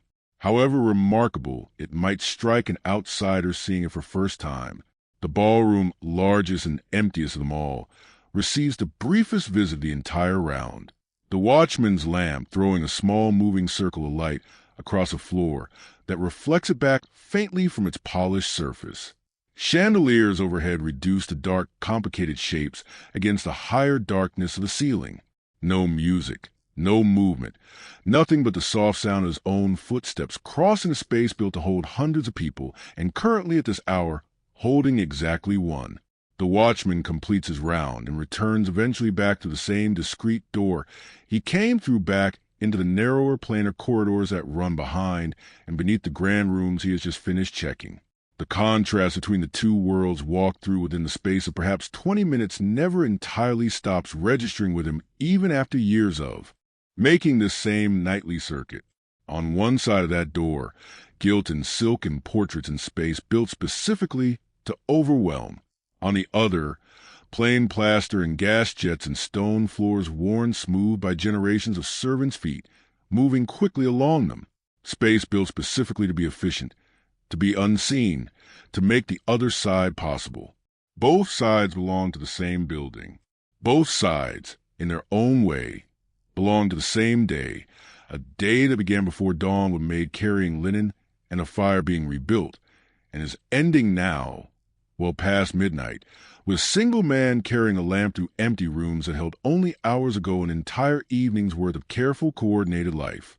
Elsewhere in the building, the last handful of people, still technically awake, are finishing their own final small tasks before finally, gratefully allowing themselves to sleep. A junior kitchen maid banks the last of the fires in the great range of night, checking that the coals are settled correctly to hold their heat through until the early morning shift arrives to build them back up.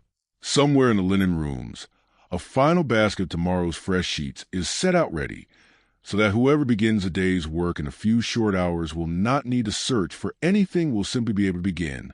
By one, the building has settled about as fully as it ever settles, which is to say nearly, but never quite completely.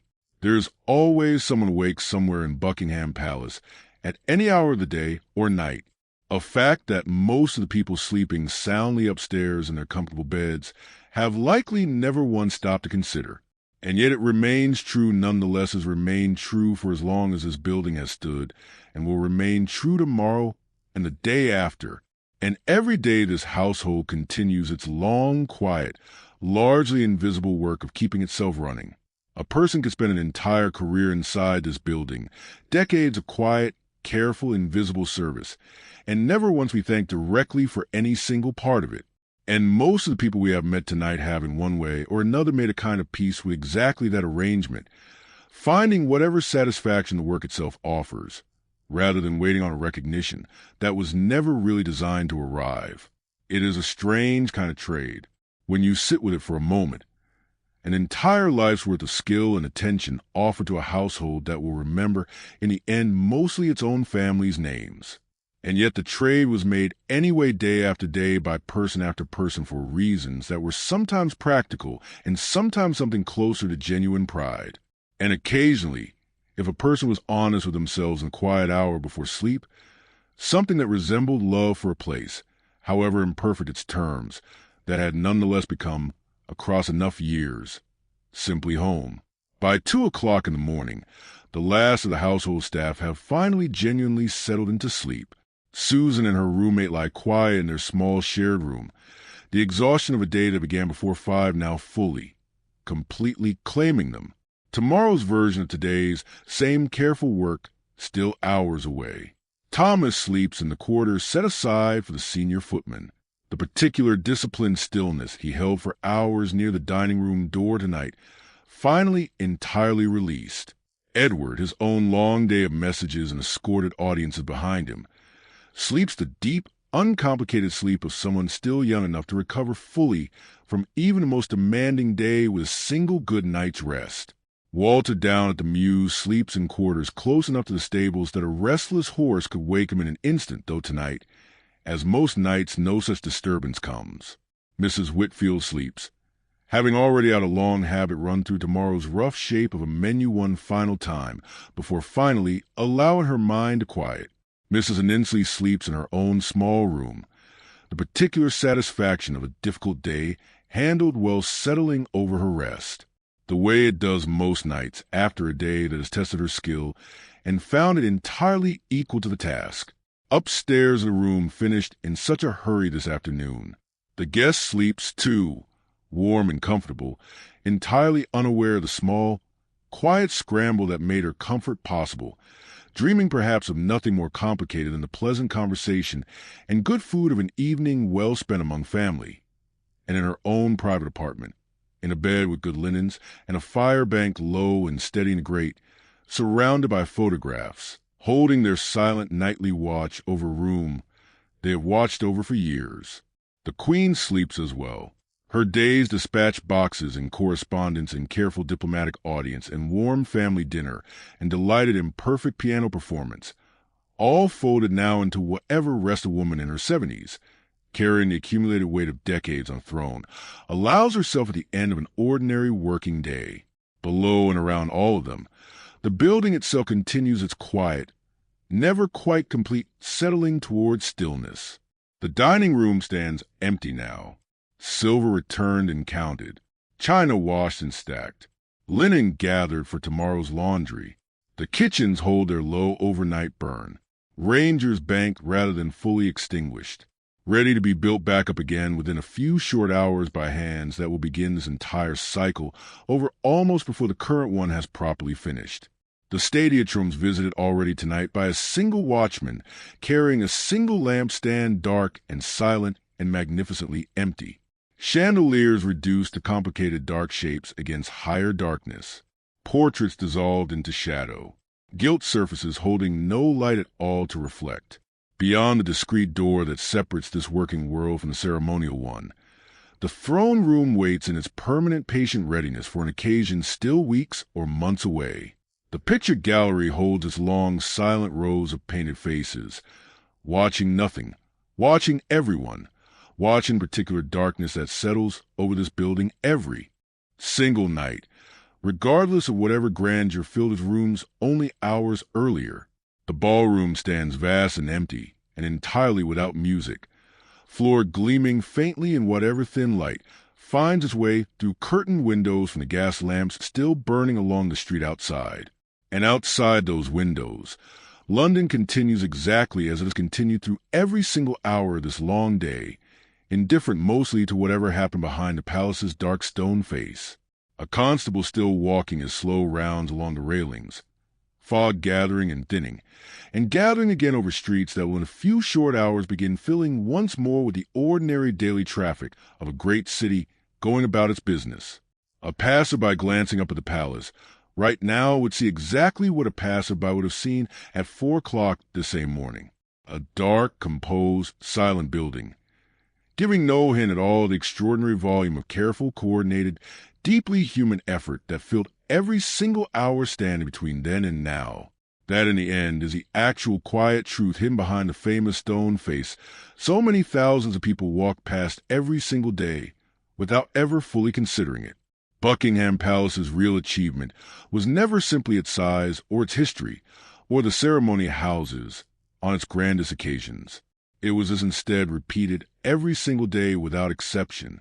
A building woken before dawn by dozens of careful hands, dressed and fed and corresponded on behalf of, received its visitors and adjusted its schedules and served its dinners and lit its candles and answered its bells, and then every single night folded itself quietly back down into darkness, ready to begin the entire remarkable, invisible cycle again the moment morning came. The fire in the Queen's bedroom burns low and steady through the last hours of the night.